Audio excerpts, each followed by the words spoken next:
Mister सूरत वाला, मैं देख रहा हूँ अभी सूरत वाला साहब से I was talking to, he is present here. Vice chairman CA Suhel Memon and CA Amit Mehta. Amit called me, or Amit he invited me, insisted that I should come to address this session. So the entire credit goes to efforts of Amit, Secretary of Navsari branch, Mr. Yatin Patel, his treasurer, all past and present office bearers, distinguished fellow professional colleagues who are attending this webinar through this Zoom platform. And we are thankful to Covid के नुकसान नहीं है sir, benefit भी बहुत सारे हुए हैं. अगर कोविड नहीं होता we would not have imagined कि आप लोगों के साथ मेरी मुलाकात होती है और आप सबके लैंग्वेजेस में अधिक पाता. Very true, very true, very true. तो एक्चुअली मैं I happen to speak always with I contact with everybody.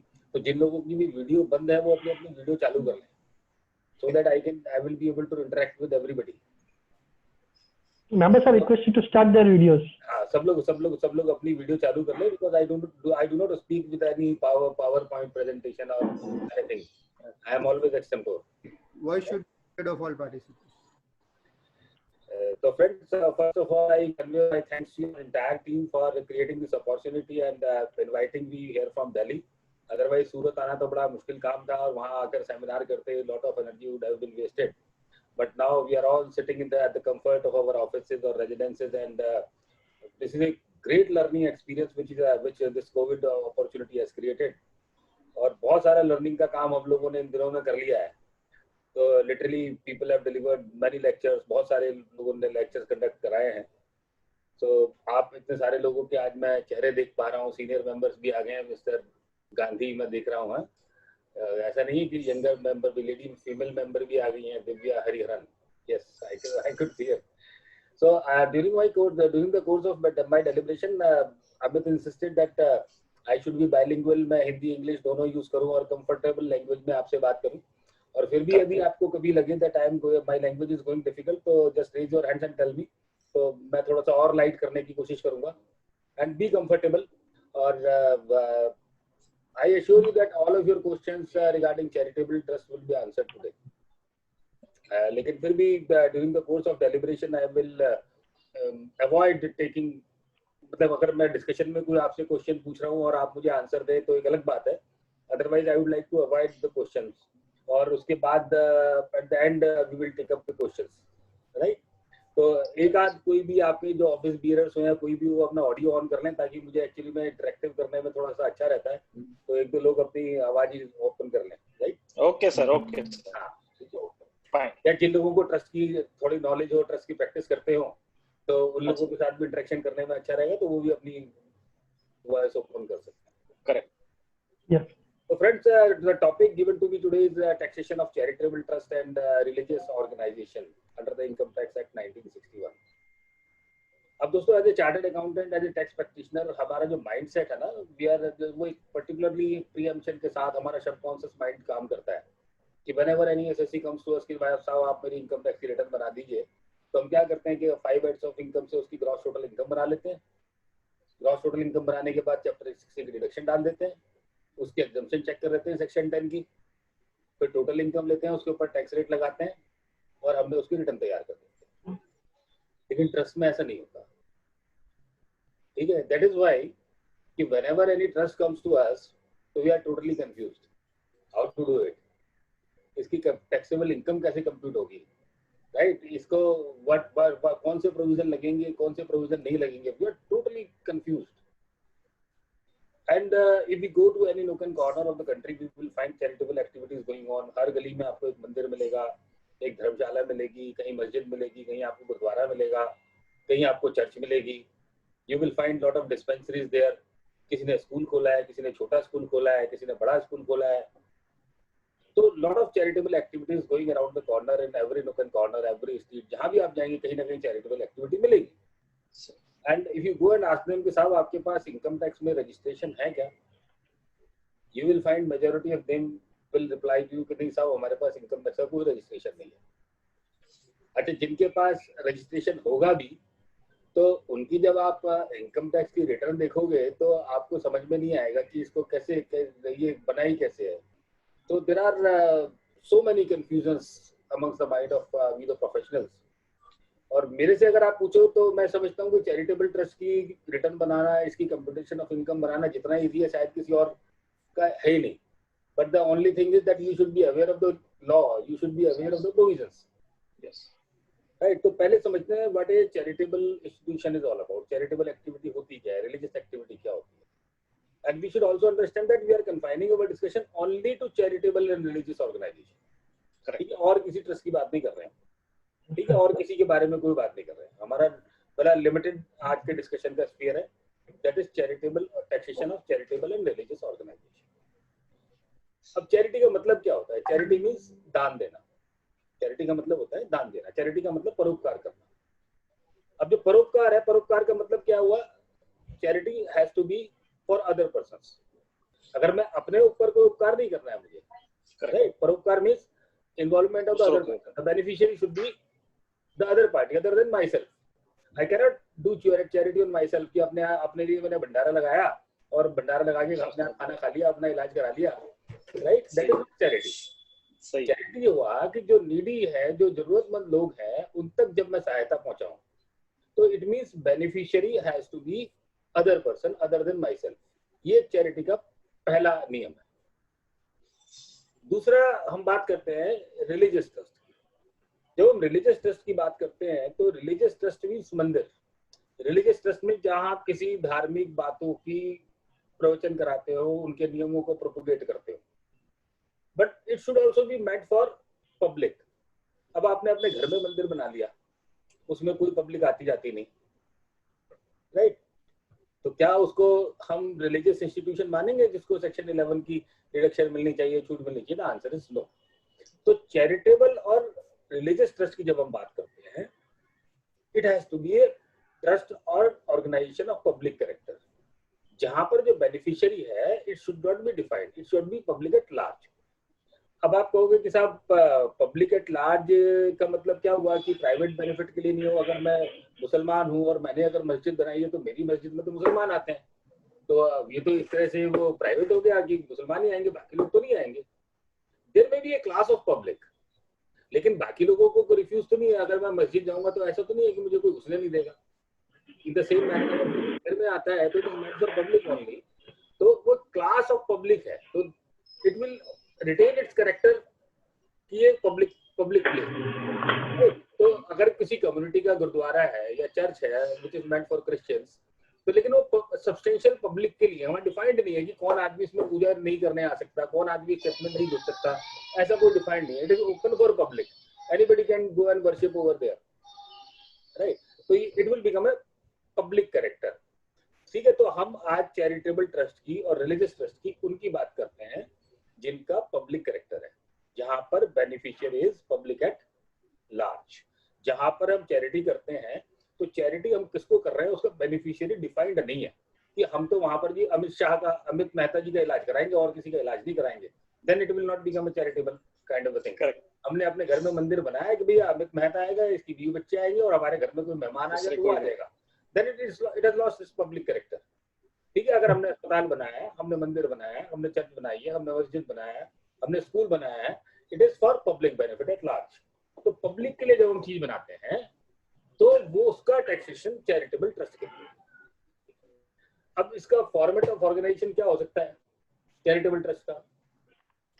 It may be a society registered under society registration act 1860. It may be a trust which is registered under Indian Trust Act. It may be a trust which is registered in accordance with any state law. It may be an association of person, just like एक partnership deed आपकी बनती है. Partnership deed में आप partnership firm बनाते हैं. In the same manner एक association of person बनाए, body of individual बनाए और उसको एक trust का objective बनाए, उसका public बनाए, तो एक agreement के साथ partnership deed की तरह से आपकी AOP बन जाती है. और ये पुराने एक्ट के हिसाब से जाए, कंपनीज एक्ट 1956 के हिसाब से, तो इट में भी सेक्शन 25 कंपनी है ना. और न्यू कंपनीज एक्ट 2013 पे आया तो इट में भी सेक्शन 8 कंपनी. तो कई तरीके से आप इसको रजिस्ट्रेशन करा सकते हैं. अब आप कहोगे क्या कोई ऐसा ट्रस्ट नहीं हो सकता कि ओरल हमने 10 आदमी मिल गए और अपने अपने कॉलोनी में मंदिर बना लिया? है ना, और हमने कोई रिटर्न एग्रीमेंट नहीं किया, कोई एओपी का डॉक्यूमेंट नहीं बनाया, हमने कोई संस्था भी रजिस्ट्रेशन नहीं कराई, क्या पब्लिकली ऐसा नहीं होता? क्या होता है ना, हम लोग 20 लोग इकट्ठे हुए, एक सोसाइटियों में होता है। एक होम्योपैथिक के डॉक्टर को हमने बिठा दिया अपने मोहल्ले में कि शाम को 4 से 5 बैठेगा और हम 20 लोग उसका खर्चा बियर करते हैं। Isn't it a charitable activity? Correct. है ना, चैरिटेबल एक्टिविटी तो है, there is no written document to it. हम चैरिटेबल एक्टिविटी का काम करते हैं, मंदिर भी खोला है हमने क्या, अब होता क्या, मंदिर, बहुत सारे मंदिर कैसे बनते हैं कि आपने अपनी कॉलोनी की पार्क की जगह पे कब्जा कर लिया, है ना, और लोगों ने चंदे दिए, अपने अपने ईंटें लगा दी, वहां पर एक मंदिर खड़ा हो गया। ठीक है, अब आपके पास ना तो कोई मकान की रजिस्ट्री है आपके पास, ठीक है, ना आपने कोई इंस्ट्रूमेंट एग्जीक्यूट किया, 20 लोग इकट्ठे हुए और उन्होंने मंदिर की व्यवस्था संभाल ली, उसमें मंदिर के पदाधिकारी भी बन गए, चंदा भी इकट्ठा करना शुरू कर दिया, और वहां पे एक पुजारी भी रख दिया और मूर्तियों की पूजा भी शुरू कर दिया आपने, और गुल्लक में भी पैसे आने शुरू हो गए, राइट, ये हो गए अनरजिस्टर्ड। अब दो बातें हुई, एक रजिस्ट्रेशन हुआ under which is governed by any other law, ठीक है, आपने इंडियन रजिस्ट्रेशन एक्ट में रजिस्ट्रेशन कराया, आपने इंडियन ट्रस्ट एक्ट में रजिस्ट्रेशन कराया, आपने सोसाइटी रजिस्ट्रेशन एक्ट में सोसाइटी एक्ट आपने रजिस्ट्रेशन कराया, या फिर अंडर द कंपनीज एक्ट आपने रजिस्ट्रेशन कराया, तो एक हो गया इसका written document which is completely oral. आपने एक ट्रस्ट बना रहा है, चैरिटेबल एक्टिविटी आप कर रहे हैं, but there is no written document about this. और देश में आपको बहुत सारी ऐसी चैरिटेबल एक्टिविटी मिलेगी जहां पर किसी के पास कोई रिटन डॉक्यूमेंट नहीं है। तो ये तो बात हो गई एक एग्रीमेंट के रजिस्ट्रेशन की बात। अब एक दूसरा रजिस्ट्रेशन है which is applicable with respect to registration under the income tax act, right. अब ये पुराने रजिस्ट्रेशन की बात नहीं कर रहे हैं, ये एक बात करते हैं जहां एग्रीमेंट आपका रजिस्टर्ड हो रहा है, जहां आपका मेमोरेंडम रजिस्टर हो रहा है, जहां आपका रूल्स एंड रेगुलेशन रजिस्टर होते हैं। अब हम बात कर रहे हैं कि वो जो आपका रजिस्टर्ड डॉक्यूमेंट है, whether it is also registered under the income tax act or not। तो जब हम बात करेंगे रजिस्टर्ड और unregistered, we are talking of registered under the income tax act और not registered under the income tax act, ठीक है। आप ट्रस्ट की उधर बात नहीं कर रहे कि आपके पास ट्रस्ट डीड है कि नहीं है। Registered means registered under the income tax act, unregistered means not registered under the income section 12 of the income tax, as simple है। अब इनकम टैक्स एक्ट में there are two set of provisions which are different for registered organization and different for unregistered organization, ठीक है। अगर आपके पास section 12A का registration है, then your computation of income will be computed in a different manner in accordance with separate provisions which are applicable to the trust, to the registered trust। और अगर आपका unregistered trust है तो अब आपका दूसरे तरीके से कंप्यूटेशन होगी, नॉर्मल तरीके से, जो आपके 5 हेड्स ऑफ इनकम है उसकी तरीके से आपकी इनकम कंप्यूट होगी, राइट। आप लोगों में से जो भी ट्रस्ट का काम करते हैं, they must be knowing कि सेक्शन 139(4)(a) में every trust which is having any taxable income, any amount which is chargeable to the which income exceeds the maximum amount not chargeable to tax, तब आपको return file करना mandatory है, section 139(4)(a) और section 139(4)(c) which is applicable to trust which are claiming exemption under section 1023(c), ठीक है। इन दोनों के लिए you are required to file your return of income under section 139(4)(a) and 139(4)(c, और उसका जो एप्लीकेबल ITR फॉर्म है that is ITR 7। जब आप ITR 7 देखोगे तो you will find कि वहां पर इतने सारे शेड्यूल्स दिए हुए हैं, वो इतना लंबा चौड़ा फॉर्म है, वहां पे 5 हेड्स ऑफ इनकम भी होते हैं। फिर आपसे एक शेड्यूल में पूछता है आपके वॉलंटरी कंट्रीब्यूशन की डिटेल दो, एक शेड्यूल में पूछता है आपकी शेड्यूल AI में कि आप ट्रस्ट की जो income derive from property of the trust आप उसकी डिटेल दो। जब हम उसमें देखते हैं तो उसी में उसने रेंट इंक्लूड किया हुआ है, उसी में उसने डिविडेंड इंक्लूड किया हुआ है, उसी शेड्यूल के अंदर उसने एग्रीकल्चरल इनकम भी डाली हुई है, उसी शेड्यूल के अंदर उसने कैपिटल गेन भी डाली हुई है।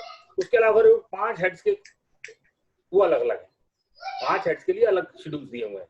तो हम कंफ्यूज हो गए कि हम अपनी इनकम को कौन सा शेड्यूल में लेके जाएं, हम इसको इनकम फ्रॉम अदर सोर्सेज में भरें या शेड्यूल AI के अंदर भरें, है ना, और इसका खर्चा कैसे क्लेम करें। तो बहुत सारा कंफ्यूजन पैदा हो गया, ठीक है। तो फॉर्म आपका 7 ही रहेगा।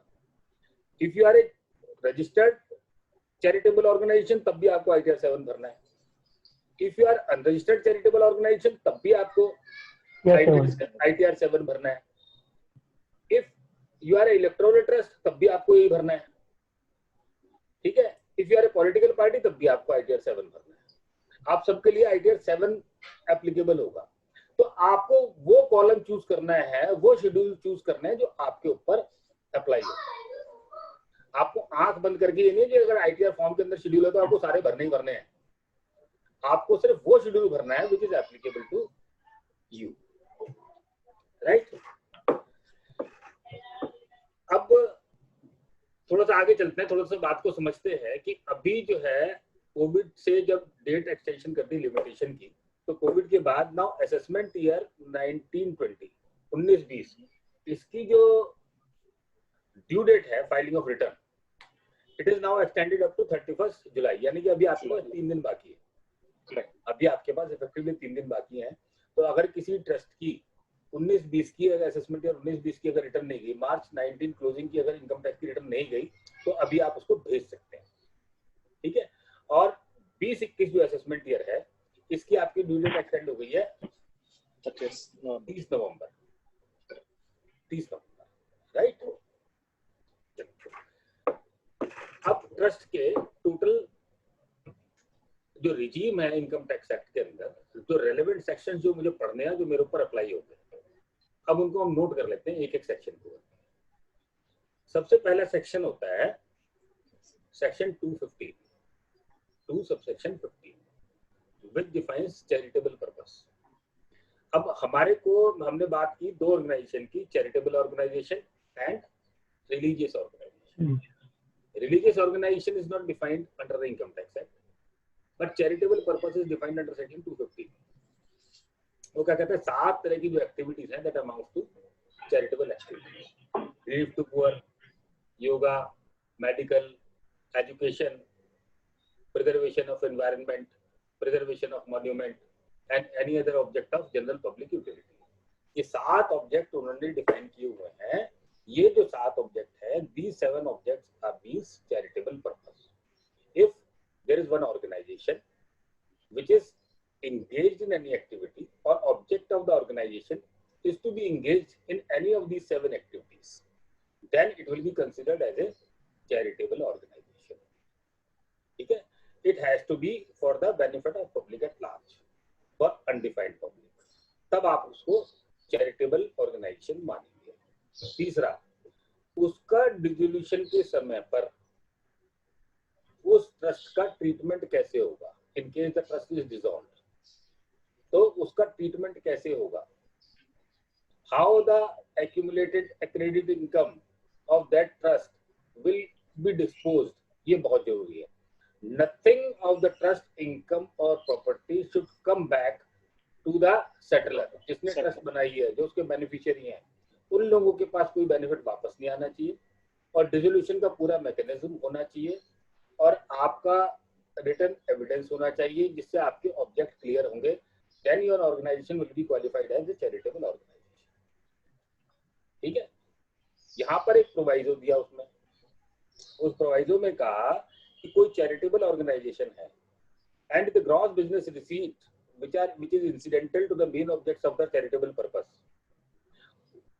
अगर आपकी ग्रॉस रिसीट्स आपकी ट्रस्ट की ग्रॉस रिसीट्स की 20% से ज्यादा है, gross receipt from the business क्या होता है, जैसे आप देख रहे हैं कि आपने स्वामी नारायण मंदिर में गए, स्वामी नारायण मंदिर वालों ने बाहर एक साबुन का स्टॉल लगाया हुआ है, बाहर वो शहद का स्टॉल लगाया हुआ है, बाहर वो किताबें बेच रहे हैं, है ना। या आप किसी मस्जिद में गए तो वहां पर वो कुरान बेच रहे हैं, ठीक है। आप किसी गुरुद्वारे में गए तो वहां पर उन्होंने कृपाण की और पगड़ी की दुकान लगाई हुई है, राइट। तो किसी भी charitable organisation we find that to maintain the sanctity of that religious point of view और चैरिटेबल एक्टिविटी, वो कुछ अपनी अपनी कहीं ना कहीं उनकी सेल ऑफ गुड्स होती है, और उसमें कई बार प्रॉफिट एक्टिविटी भी होती है। वो जरूरी नहीं है कि वो सब्सिडाइज रेट पे बेची जाए, है ना। There may be some minor profit, correct. तो उन्होंने कहा कि अगर कोई चैरिटेबल ऑर्गेनाइजेशन है और रिलीजियस ऑर्गेनाइजेशन चैरिटेबल पर्पस में, अगर आपकी जो ग्रॉस रिसीट है from any business which is incidental to the attainment of the main objects, और उसकी अगर ग्रॉस रिसीट आपकी 20% से एक्सीड कर गई, then it will not amount to charitable purpose. ठीक है। अब बाबा रामदेव जी ने अपने साबुन तेल बेचने शुरू कर दिए, कंपनी खड़ी कर दी, ठीक है, then it will not remain a charitable purpose. आपने योगा के लिए शुरू किया, ठीक है, और योगा करते करते आपने साबुन, तेल, मल्टीनेशनल मंजन कंपनी बना। सब कुछ बेचना शुरू कर दिया, तो the moment your gross receipt from business crosses 20% of your total receipts, then it will become a business organization. वो आपको चैरिटेबल ऑर्गेनाइजेशन आपका नहीं रहेगा। राइट, क्लियर हो गया? Yes. तो चैरिटेबल पर्पस का जो डेफिनेशन, चैरिटेबल पर्पस की जो डेफिनेशन है उसके लिए देखना आपको सेक्शन 2 सबसेक्शन 15। दूसरा इंपॉर्टेंट सेक्शन है section 2 subsection 24 sub clause 2A। Section 224 defines income.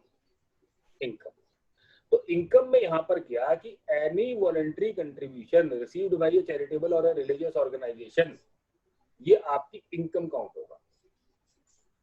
Right, अब नॉर्मली क्या होता है, अगर देखा जाए तो डोनेशन, अगर उसको डोनेशन को एक न्यूट्रल नजरिए से आप देखें, that you find that donation is a capital receipt, it's a capital payment,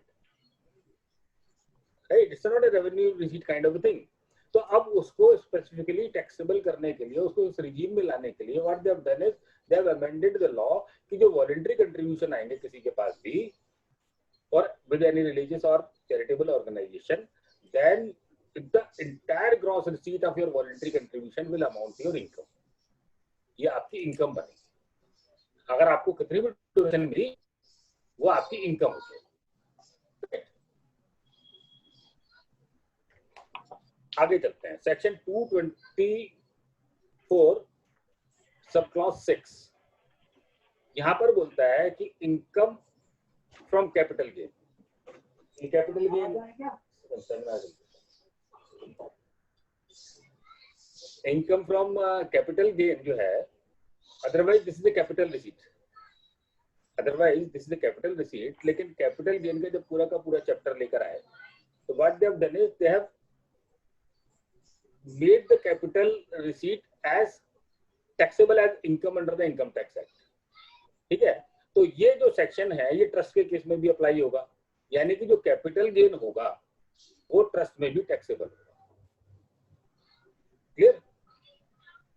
अगला जो सेक्शन होगा वो है सेक्शन 10। सेक्शन 10 की एग्जेम्पशन ट्रस्ट को मिलेंगे कि नहीं मिलेंगे, अभी इसको समझते हैं, लेकिन 3 सेक्शन समझ लेते हैं। Section 10 subsection 1 which exempts agricultural income. Section 10(23)(c) जो एजुकेशनल इंस्टीट्यूशन और हॉस्पिटल्स के ऊपर अप्लाई होता है, राइट। देन सेक्शन 10(46) जो गवर्नमेंट की ट्रस्ट होती है जो उनको एग्जेम्पशन मिलती है। तो ट्रस्ट से रिलेटेड ये 3 सेक्शन इंपॉर्टेंट है जो आपको याद रखने हैं। Section 10 subsection 1 which exempts agricultural income. Section 10(23)(c) which exempts income of a educational institution or an hospital कोई अस्पताल हो, कोई एजुकेशनल इंस्टीट्यूशन हो, उसको 10(23)(c) में मिलती है। ठीक है, और दूसरा होता है 10(46) जिसमें किसी गवर्नमेंट के ट्रस्ट को एग्जेम्पशन मिलती है, any trust which is formed under the state act और सेंट्रल गवर्नमेंट एक्ट। फिर अब आते हैं जो 4 सेक्शन जो पूरा का पूरा इनकी कंप्यूटेशन ऑफ इनकम को गवर्न करते हैं। Section 11, section 12, section 12A, section 12AA, एक नया सेक्शन आया सेक्शन 12AB और सेक्शन 13. इन 5 सेक्शनों को मैं अभी बाद में डिटेल में डील करूंगा, अभी के लिए उसको आगे चलता हूं। सेक्शन 13 के बाद next important section is section 115 BBC। Section 115 BBC बोलता है कि आपके पास जो गुप्त दान आएगा, एनोनिमस डोनेशन आएगा जिसमें आपको देने वाले का नाम नहीं पता, that will be charged to tax at the rate of 30%। यहाँ पर उन्होंने इसको एक एग्जेम्पशन दिया कि जो रिलीजियस ऑर्गेनाइजेशन है, कोई मंदिर है, कोई गुरुद्वारा है, कोई मस्जिद है, वहां पर अगर गुल्लक में पैसे निकलते हैं और वहां पर अगर गुप्त दान आता है तो उसको हम एग्जेम्प्ट रखेंगे। अब ये गुप्त दान की जो है ना ये अमेंडमेंट आई क्यों थी, इसकी बैकग्राउंड थोड़ा सा समझते हैं कि एक बार ये अब हमने देखा कि बहुत सारी यूनिवर्सिटीज, प्राइवेट यूनिवर्सिटीज खुल गई और खास तौर से जो मेडिकल यूनिवर्सिटीज हैं, तो वहां पर क्या हुआ, huge amount of capitation money was involve. आपको कैपिटेशन मनी देनी पड़ती थी डोनेशन के नाम पे, और उसके बाद आपके बच्चे का स्कूल में या कॉलेज में जाके एडमिशन होता था, किसी यूनिवर्सिटी में मेडिकल कॉलेज में जाके एडमिशन होता था। तो क्या हुआ कि वो किसी ट्रस्ट के यहाँ रेड हुई और उनके यहाँ एक substantial amount of money cash in hand में मिल गया, which was taken as capitation received from students. ठीक है, अब लॉ उस समय ऐसे ही था, उन्होंने कहा कि ठीक है हमारा तो एग्जाम्प्ट है, हमारा तो डोनेशन आई है, गुप्त दान आ गया, बट इट यानी जितना कैश इन हैंड सर्च के दौरान उनको वहां मिला, दे सरेंडर दैट कैश अमाउंट, जैसा भी हमारा डोनेशन है जो हमारे को गुप्त दान में आया, and government could not do anything, क्योंकि लॉ उस समय ऐसा ही था। ठीक है, तो just to curtail that kind of practice, अब उन्होंने क्या किया कि जो एजुकेशनल इंस्टीट्यूशन है और जो हॉस्पिटल्स है उनको कैपिटेशन फीस या डोनेशन या गुप्त दान लेने की इजाजत नहीं है। अगर वो गुप्त दान लेंगे, अगर उनके पास कैपिटेशन फीस की फॉर्म में कुछ भी पैसा किसी से लेते हैं below the table, under the table, तो वो आपका सीधा 30% पे जाके सेक्शन 115 बीबीसी में टैक्सेबल हो गया। रिलीजियस ऑर्गेनाइजेशन को इससे एग्जम्प्ट रखा। ठीक है सर, रिलीजियस ऑर्गेनाइजेशन के ऊपर एप्लीकेबल नहीं होगा, सिर्फ चैरिटेबल ऑर्गेनाइजेशन के ऊपर एप्लीकेबल होगा, और चैरिटेबल ऑर्गेनाइजेशन पे भी जो लोग एजुकेशन का और हॉस्पिटल का काम नहीं करते उनको छोड़ देंगे। ऐसे 115 बीबीसी में क्या बोलते हैं कि आपकी जो गुप्त दान है, it should not exceed 5% of your gross receipt और ₹1,00,000। यानी कि एक ट्रस्ट है, उसकी टोटल रिसीट्स 1 करोड़ रुपए की हैं, तो 5 लाख रुपए वो गुप्त दान ले सकता है। अगर 5 लाख रुपए से ऊपर उसके पास गुप्त दान आएगा, एनोनिमस डोनेशन आएगा, तो 5 लाख रुपए से ऊपर जितना भी आएगा उसके ऊपर उसको 30% टैक्स लग जाएगा। यानी कि अगर 1 करोड़ की ग्रॉस रिसीट्स हैं और आपने 8 लाख रुपए आपके पास गुप्त दान आ गया, तो 5 लाख आपका एग्जेम्प्ट हो गया, और 3 लाख के ऊपर आपको 30% अंडर सेक्शन 115 बीबीसी आपको आके टैक्स देगा। Clear sir? 115 बीबीसी आपको समझ में आ गया? Yes sir. फिर सेक्शन 139 4A और 4C, ये आपको बोलता है that every trust whose taxable income exceeds the maximum amount not chargeable to tax, तो आपके लिए रिटर्न फाइल करना मैंडेटरी है, आपके लिए रिटर्न फाइल करना कंपलसरी है। अब यहाँ पर रजिस्टर्ड और अनरजिस्टर्ड की बात नहीं कर रहे, whether you are registered under section 12A और नॉट। अगर आप 12A में रजिस्टर्ड हैं, आपकी maximum amount of income not chargeable to tax without giving effect to section provisions of section 11 to 13, अगर आपका 2,50,000 रुपए 2.5 लाख से अगर एक्सीड कर गया, तब आपको रिटर्न फाइल करनी mandatory. In the same manner, अगर आपकी अनरजिस्टर्ड ट्रस्ट है और आपकी total income exceed 2.5 lakh rupees, 2.5 lakh रुपए से आपकी अगर टोटल इनकम एक्सीड कर गई, then it is mandatory for you to file your return of income under section 139 4A and 4C। ठीक है, अब 4C की बात करते हैं, मैं साथ साथ 1023C को थोड़ा सा कवर कर लूं। देखिए जो 1023C है, इसके जो प्रोविजंस हैं, they are almost similar on the lines of section 11, 12, 13, इसी लाइंस में पूरे के पूरे चलते हैं। एक बेसिक डिफरेंस है, सेक्शन 23C की जो एग्जम्पशन है, which is primarily applicable to educational institution and hospitals, वहां पर अगर आपकी ग्रॉस रिसीट 1 करोड़ रुपए से या उससे कम है, तब आपको रजिस्ट्रेशन लेने की जरूरत नहीं है। आपका 139 4C में आप बिना रजिस्ट्रेशन के जाके आप अपनी बैलेंस शीट दाखिल कर दीजिए, अपनी रिटर्न फाइल दाखिल कर दीजिए, and you will get all the exemption which are there in section 23C। और अगर आपकी ग्रॉस रिसीट्स एक्सीड्स 1 करोड़, तब आपको 1023C में रजिस्ट्रेशन लेना मैंडेटरी है, राइट? अब जितने भी जो इंस्टीट्यूशन है, it is for educational institution and hospitals, this is a kind of a dual regime. अब उनके पास दोनों ऑप्शन अवेलेबल है, वो 1023C में भी जा सकते हैं और सेक्शन 11 में भी आ सकते हैं, सेक्शन 12 में भी रजिस्ट्रेशन करा सकते हैं। यानी कि अगर कोई एजुकेशनल इंस्टीट्यूशन है ना, अब उसकी रिसीट अगर 1 करोड़ रुपए से कम है, 1023C में तो उसको रजिस्ट्रेशन लेने की जरूरत नहीं है, but that institution can obtain registration under section 12। यहाँ पर उसको कोई बाहर नहीं करता। इन द सेम मैनर, जब आपकी 1 करोड़ से एक्सीड कर जाती है, तो आप दोनों जगह रजिस्ट्रेशन ले सकते हैं, आप 1023C में भी ले सकते हैं और सेक्शन 12 में भी ले सकते हैं, दोनों जगह आप रजिस्ट्रेशन ले सकते हैं। लेकिन ये जो नया रिजीम आ रहा है, they have inserted section 12AB, जिसको अभी हम डिटेल में डिस्कशन करेंगे। इस नए रिजीम में उन्होंने कह दिया अब आपको डिसाइड करना पड़ेगा कि आपको कहाँ रहना है। अब आप दोनों रजिस्ट्रेशन नहीं ले सकते, either you remain registered under section 23C और you get registered yourself registered under section 12। आपको दोनों जगह रजिस्ट्रेशन नहीं मिले, ठीक है। तो आपको एक डिसाइड करना पड़ेगा कि मुझे सेक्शन 11 में जाना है या मुझे सेक्शन 1023C में जाना है। Next section is 115TD।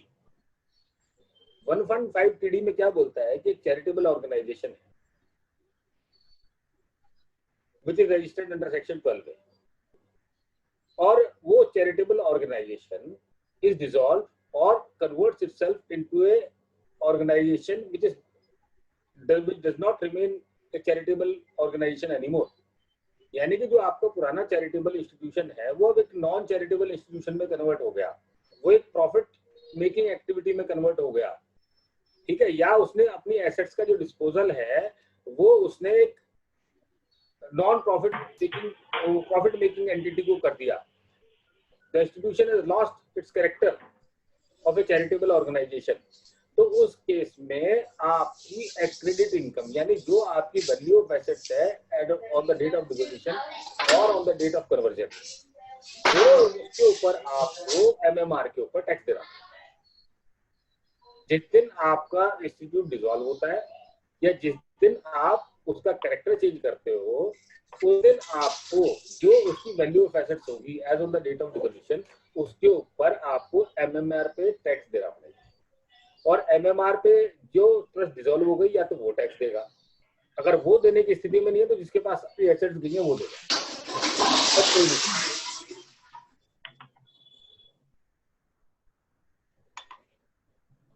Next section is section 164 subsection 2। वो क्या कहता है कि every charitable and religious organisation, उसके ऊपर जो टैक्स रेट लगेगा वो इंडिविजुअल और एओपी वाला लगेगा, जिसमें आपको बेसिक एग्जेम्पशन मिलेगी और स्लैब रेट लगेगा। दो सिचुएशन में आपके ऊपर एमएमआर लगेगा, दो सिचुएशन में आपके ऊपर एमएमआर लगेगा। एमएमआर कब लगेगा? जब आपने अपने किसी जो आपके ट्रस्टीज हैं उनको कोई बेनिफिट पहुंचा दिया, उनको कोई बेनिफिट पहुंचा दिया तब आपको एमएमआर लगेगा। दूसरा, अगर आपने कोई इनकम अपनी एक्यूमुलेट की है, और सेक्शन 11(5) अभी हम पढ़ेंगे, that the law required every trust who accumulates income to get their accumulated income invested in a particular manner। एक तरीका दिया है कि आप अपने पैसे को वहां पर इन्वेस्ट करके रखिए। तो जब भी आपकी वो इन्वेस्टमेंट का कलर चेंज हो जाएगा and your funds ceases to be remain invested in the manner prescribed by the government, तब आपको एमएमआर लग जाएगा। तो दो सिचुएशन में आपको एमएमआर लगेगा, अदरवाइज आपको इंडिविजुअल का रेट लगेगा, एओपी का रेट लगेगा। मेरी लाइट चली गई है, हो सकता है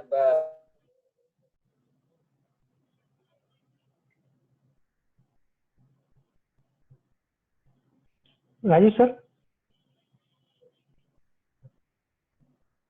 पावर कट ने લીધે ઇન્ટરનેટ બંધ થઈ ગયું લાગે છે આપણું। I think internet. હા અમિત, જરાક એમને એક પર્સનલ કોલ કરી જો ની, શું હા છે તે એમને કહો કે અત્યારે અમે હિયર નથી કરી શકતા, કનેક્ટેડ જ છે, કનેક્ટેડ છે। એક જ મિનિટ।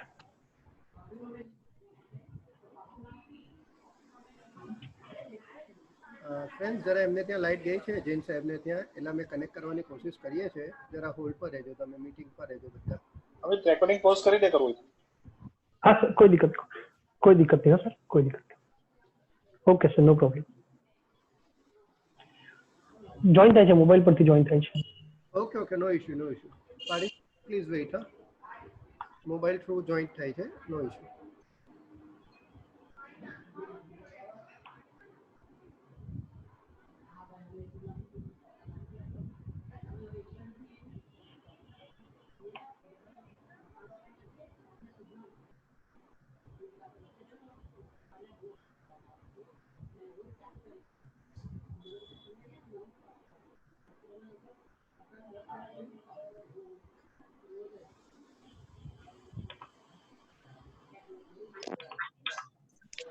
हमारे ऑफिस में लाइट चली गई, दिल्ली में होता नहीं है ऐसा।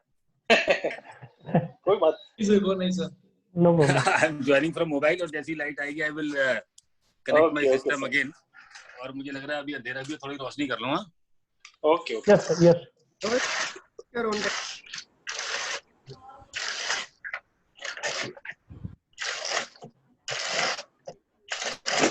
और वो बाई चांस की मुझे नहीं पता वही प्रॉब्लम क्या है कि साथ में वो इन्वर्टर भी कोलैप्स कर गया और अच्छा सिस्टम भी गया। सर ये आप ट्रस्ट कर रहे हो? आवाज ठीक आ रही है मेरी? हाँ सर, हाँ जी, आ परफेक्ट रही है। है। आ रही गुड। अच्छा चलो जी, तो मैं फोन को रखने का जुगाड़ करता हूँ, जरा 1 मिनट है। देखता हूँ कुछ।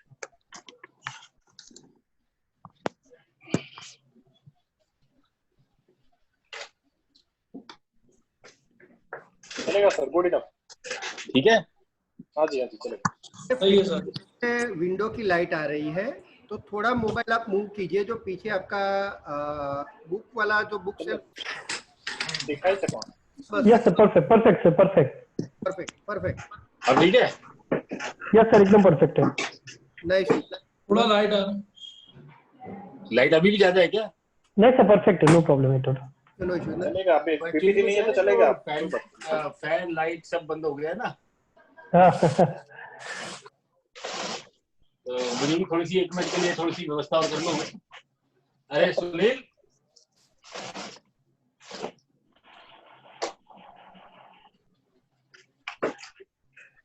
Sir this is okay, you are comfortable and visible, no issue yes sir. Yes yes. चलो ठीक है जी। नहीं, मैं थोड़ा सा अपने लिए हवा का इंतजाम और कर लूँ। अच्छा हाँ, वो पहले कर लीजिए, कोई पहले कर दिक्कत लीजिए ना, नहीं, सबको कोई समझ दिक्कत नहीं। लाइट चली गई ना? हाँ, नहीं तो इन्वर्टर कैसे चलाए?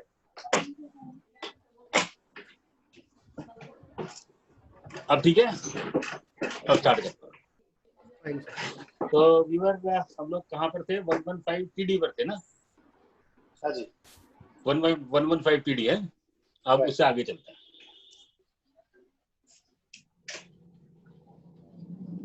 तो whenever a trust is dissolved or converts itself into a organization which is no more a charitable or religious organization, तो उसकी जो accredited income है, यानी उसकी जो भी assets हैं as on the date of dissolution और as on the date of conversion, उसकी फेयर मार्केट वैल्यू निकालनी पड़ेगी और उस फेयर मार्केट वैल्यू के ऊपर आपको MMR के ऊपर टैक्स देना, तब आप उसको चैरिटेबल ऑर्गेनाइजेशन को कन्वर्ट कर पाएंगे। The idea is a charitable organization has to remain a charitable organization forever. आप ऐसा नहीं कर सकते कि आप चैरिटेबल एक्टिविटी के नाम पे आप चंदा इकट्ठा कर लो और फिर विदाउट डूइंग चैरिटेबल एक्टिविटी आप उस फंड्स को किसी और पर्पस के लिए यूज कर लो। This is not permitted. ठीक है, चलिए अब आगे बढ़ते हैं। अब डिटेल में पढ़ते हैं सेक्शन 11, 12, 12A, 12AA, 12AB और सेक्शन 13। ये आपकी पार्ट एंड पार्सल है पूरे पूरे इनकम की, और ट्रस्ट की इनकम कैसे कंप्यूट होगी उसके लिए। तो अभी हमने सेक्शन 24 पढ़ा, 224 पढ़ा, तो हमें पता लगा कि जो चैरिटेबल ट्रस्ट है उसकी जो इनकम किस किस प्रकार की हो सकती है। जितने भी आपके हेड्स ऑफ इनकम है वो भी उसकी इनकम हो सकती है। उसके अलावा जो वॉलंटरी कंट्रीब्यूशन है वो ट्रस्ट की इनकम, यानी आपके पास जो डोनेशन आएगी वो ट्रस्ट की इनकम होगी। If you are a charitable organisation और a religious organisation which is registered under the income tax act under section 12A, तब आपका जो रिजीम लगेगा वो सेक्शन 11 to 13 लगेगा। ठीक है, अगर आप रजिस्टर्ड हैं तो आपको ये सारी एग्जम्पशन मिलेगी। If you are not registered तो इनमें से कोई भी सेक्शन आपके ऊपर अप्लाई नहीं होगा। As simple as this. अगर आप अनरजिस्टर्ड चैरिटेबल ऑर्गेनाइजेशन है तब आपको जो नॉर्मल रिटर्न आप जैसे किसी सामान्य एसएससी की भरते हैं, किसी नॉर्मल एसएससी की रिटर्न भरते हैं, उस तरीके से आपको सही भरना पड़ेगा। और if you are a registered charitable organisation section 12A, तब आपको अपनी रिटर्न भरनी है इन अकॉर्डेंस विद सेक्शन 11। फिर आपकी जो कंप्यूटेशन ऑफ इनकम लगेगी। अब पूरे इनकम टैक्स एक्ट को उठा के आप एक तरफ रखते हैं। Got my point? अब आपका जो पूरा इनकम टैक्स एक्ट है उसको उठा के एक तरफ रख दीजिए। आपकी जो इनकम है वो कंप्यूट होगी in accordance with section 11 to section 13। आपके ऊपर अब कोई लॉ नहीं लगेगा, ठीक है। सेक्शन 11 सबसेक्शन 7 बड़ा इंपॉर्टेंट सेक्शन है। वो कहता है जो चैरिटेबल ऑर्गेनाइजेशन है which is registered under section 12A, तो आपको सेक्शन 10 सबसेक्शन 1, सेक्शन 1023C और सेक्शन 1046 इन 3 सेक्शन के अलावा कोई और आपको एग्जेम्पशन नहीं मिलेगा। अगर आपकी एग्रीकल्चर इनकम है तो आपको एग्जेम्पशन मिल जाएगी। आपकी 1023C की एग्जेम्पशन है, आप 1023C में अपनी रिटर्न भरते हैं तो उसकी एग्जेम्पशन मिल जाएगी। आपकी 1046 की इनकम है, you are a government trust, तब आपको 1046 की एग्जेम्पशन मिल जाएगी। अदरवाइज सेक्शन 10 के अंदर जितनी भी एग्जेम्पशन है वो किसी भी ट्रस्ट को नहीं मिलेगी, राइट। आप कहोगे मेरा तो लॉन्ग टर्म कैपिटल गेन है 1038 हो गया, आपको मेरा 1037 हो गया, आपको मेरा 1034 हो गया, नथिंग डूइंग। आपको ट्रस्ट को किसी के ऊपर भी एग्जेम्पशन नहीं मिलेगी। आप कहोगे जैसे पुराना रिजीम था, डिविडेंड डिस्ट्रीब्यूशन टैक्स लग गया मेरे ऊपर, अब डिविडेंड तो मेरे हाथ में एग्जेम्प्ट हो गया, ट्रस्ट को दोबारा टैक्स देना पड़ेगा क्योंकि उसकी इनकम कंप्यूट होगी इन अकॉर्डेंस विद सेक्शन 11। और सेक्शन 11 में आपको सेक्शन 10 की एग्जेम्पशन नहीं, 3 सेक्शनों के अलावा आपको सेक्शन 10 की एग्जेम्पशन नहीं मिली।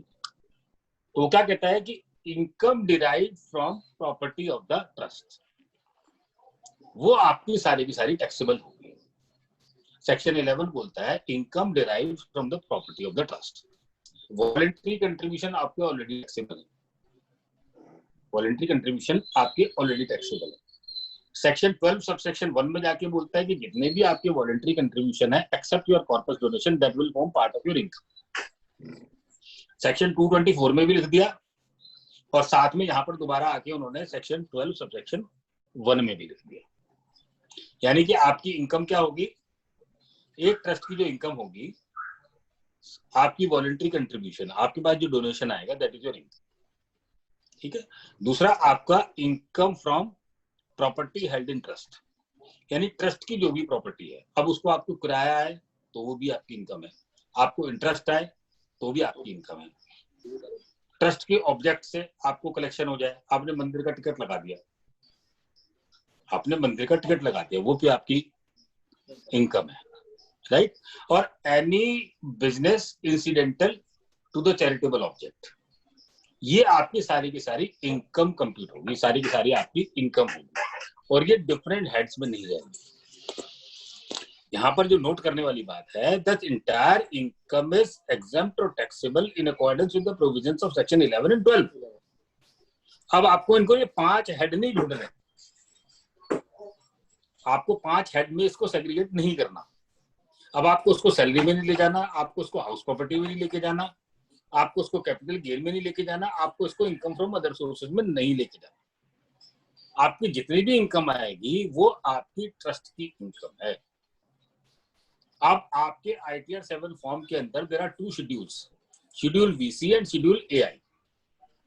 जो वॉलंटरी कंट्रीब्यूशन है वो सारे के सारे शेड्यूल VC में भरा जाएगा, जो आपके पास डोनेशन आया है वो सारा शेड्यूल VC में भरा जाएगा, और जो बाकी ट्रस्ट की इनकम है वो सारी की सारी शेड्यूल AI में भरी जाएगी, चाहे वो इंटरेस्ट हो चाहे वो रेंट हो।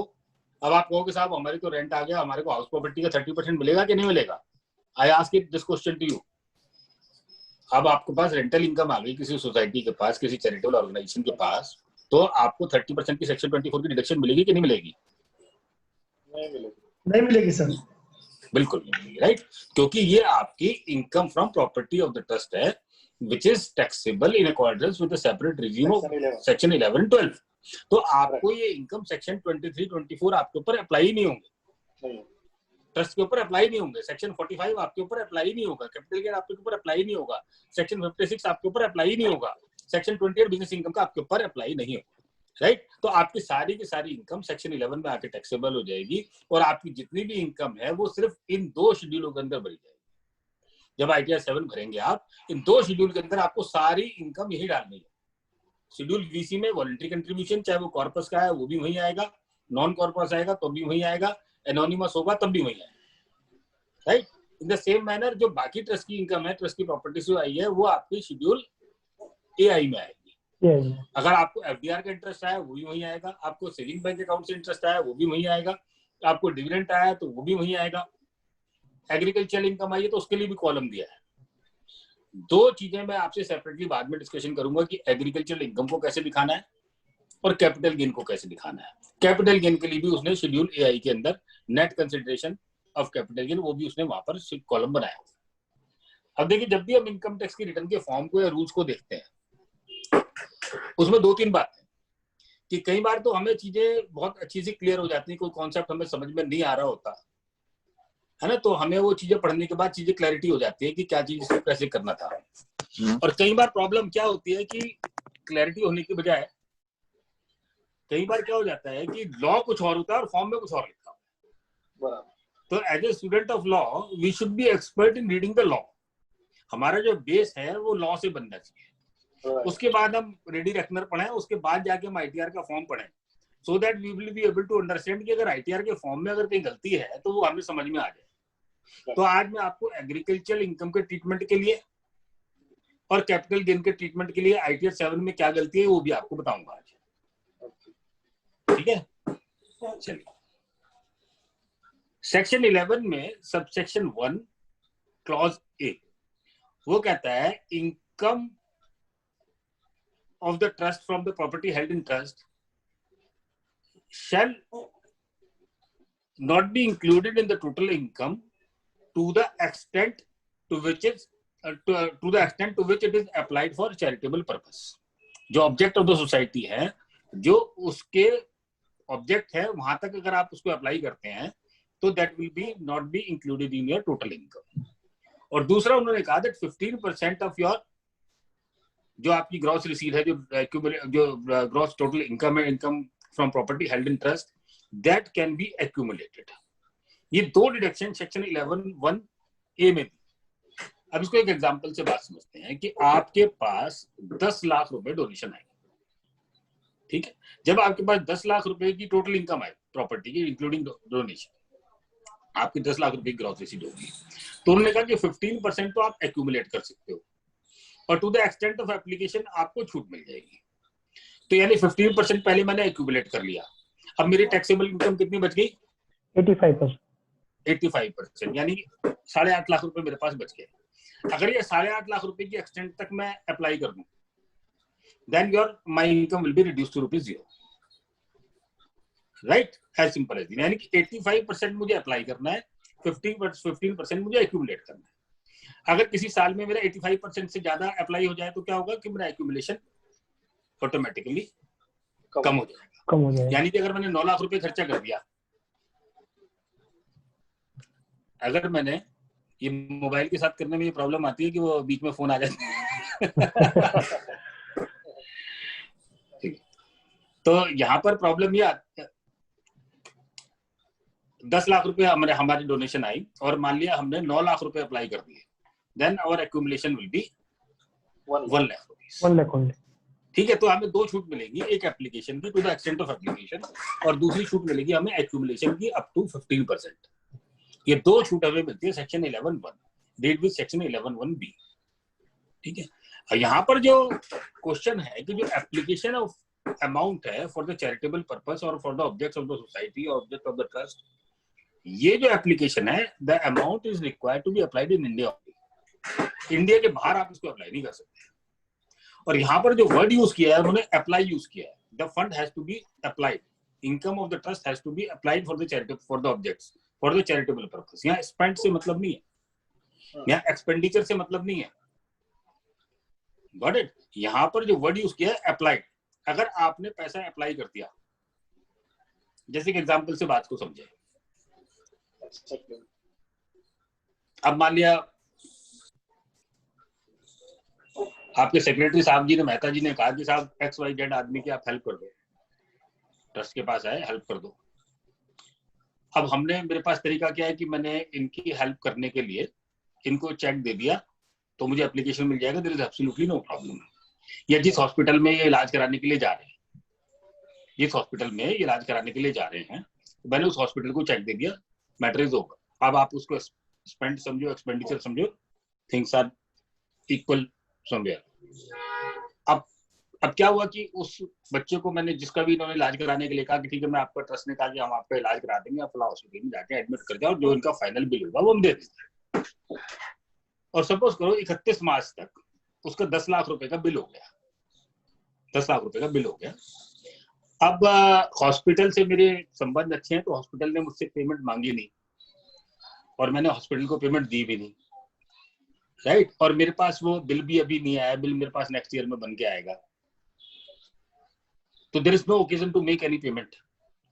और मैं अपनी बुक्स में एक जनरल एंट्री पास कर लूं, अपनी बुक्स में एक जनरल एंट्री पास कर लूं that 10 lakh is the amount payable to the hospital, और उसके एप्लीकेशन को मैं अपने आप बुक कर लूं। The question is whether it can be treated as application और नॉट। कि अभी मैंने हॉस्पिटल की लायबिलिटी को रिकॉग्नाइज कर लिया, ठीक है, हॉस्पिटल की लायबिलिटी अपने आप बुक कर ली, अपने फंड्स को ईयर मार्क कर दिया, फंड्स को ईयर मार्क कर दिया कि ये फंड्स मुझे उस हॉस्पिटल को देना है। Can it be taken as a amount applied और not? No. Yes, with the form. Answer is yes. वहां पर जो वर्ड यूज किया है उन्होंने, एप्लीकेशन यूज किया है। Amount has to be applied. यहाँ पर एक्सपेंडिचर से मतलब नहीं है, स्पेंड से मतलब नहीं है, पेड से मतलब नहीं है। ओके।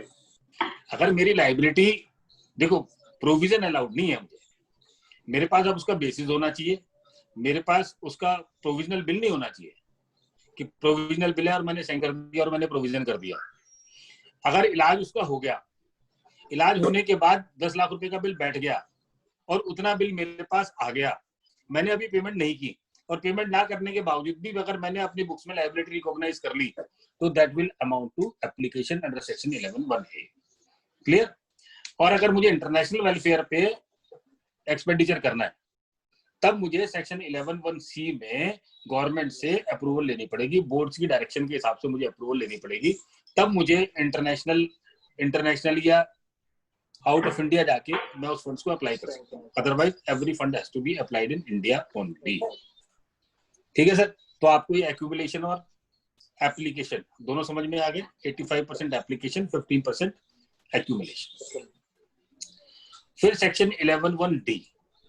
11(1)(d) में इन्होंने कहा कि जो कॉर्पस डोनेशन आती है, any donation received with a specific direction, any donation received with a specific direction that this will form part of the corpus of the society, तो वो आपकी टोटल इनकम में इंक्लूड नहीं होगी। उसको आपको एक्यूमुलेट और अप्लाई करने की जरूरत नहीं है। आप उसको बिल्डिंग फंड के नाम से भी कलेक्ट कर सकते हैं, आप सिर्फ कॉर्पस फंड लिख के भी कलेक्ट कर सकते हैं, आपने कोई मशीन लगानी है आप उसके नाम से भी कर सकते हैं। In whatever manner you want to do it. अगर आपको डोनर ने एक स्पेसिफिक पर्पस के लिए, एक स्पेसिफिक काम करने के लिए अगर आपको डोनेशन दी है, which expenditure is for the corpus और फॉर कैपिटल पर्पसेस, तब वो आपको ये सेक्शन का बेनिफिट आपको मिल जाएगा। और उसका अमाउंट को, आपको जो कॉर्पस डोनेशन आपके पास आएगी, ना तो आपको उसको 15% अप्लाई कर एक्यूमुलेट करना, और ना आपको उसका 85% अप्लाई करना, राइट? फिर अब आते हैं, इसके नीचे 3 एक्सप्लेनेशन दिए, सेक्शन 11(1) के नीचे 3 एक्सप्लेनेशन दिए। एक्सप्लेनेशन 1, किसी साल में ऐसा हुआ कि इनकम मुझे एक्रू तो हो गई, अब मैंने एफडी कराई है ना, और मैंने 4 साल की एफडी कराई, अब इनकम तो मुझे एक्रू हो गई, अब मुझे मिली नहीं, पैसा मेरे बैंक में आया नहीं, I am not in a position to use that money. ठीक है, अब मैं क्या उसको अप्लाई कैसे करूंगा? There is question of application does not arise at all.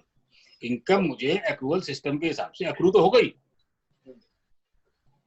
ठीक है, but I am not in receipt of the income, मेरे पास पैसे ही नहीं है, तो मैं उसको अप्लाई कैसे करूं? I can't apply this and there may be any other reason. अब जैसे कोविड आ गया, अब कोविड के केस, कोविड आया हमारा 20 या 22 मार्च से लॉकडाउन शुरू हुआ, 22 मार्च से लॉकडाउन आया। अब बहुत सारे ट्रस्ट ऐसे होंगे जो अपने पैसे अप्लाई नहीं कर पाएंगे, आपको अप्लाई करना था 31 मार्च तक, अब उसके बाद आपके बैंक भी बंद हो गए, जिन लोगों को आपको पेमेंट करनी थी वो भी बंद हो गए, एवरीबडी इज क्लोज्ड।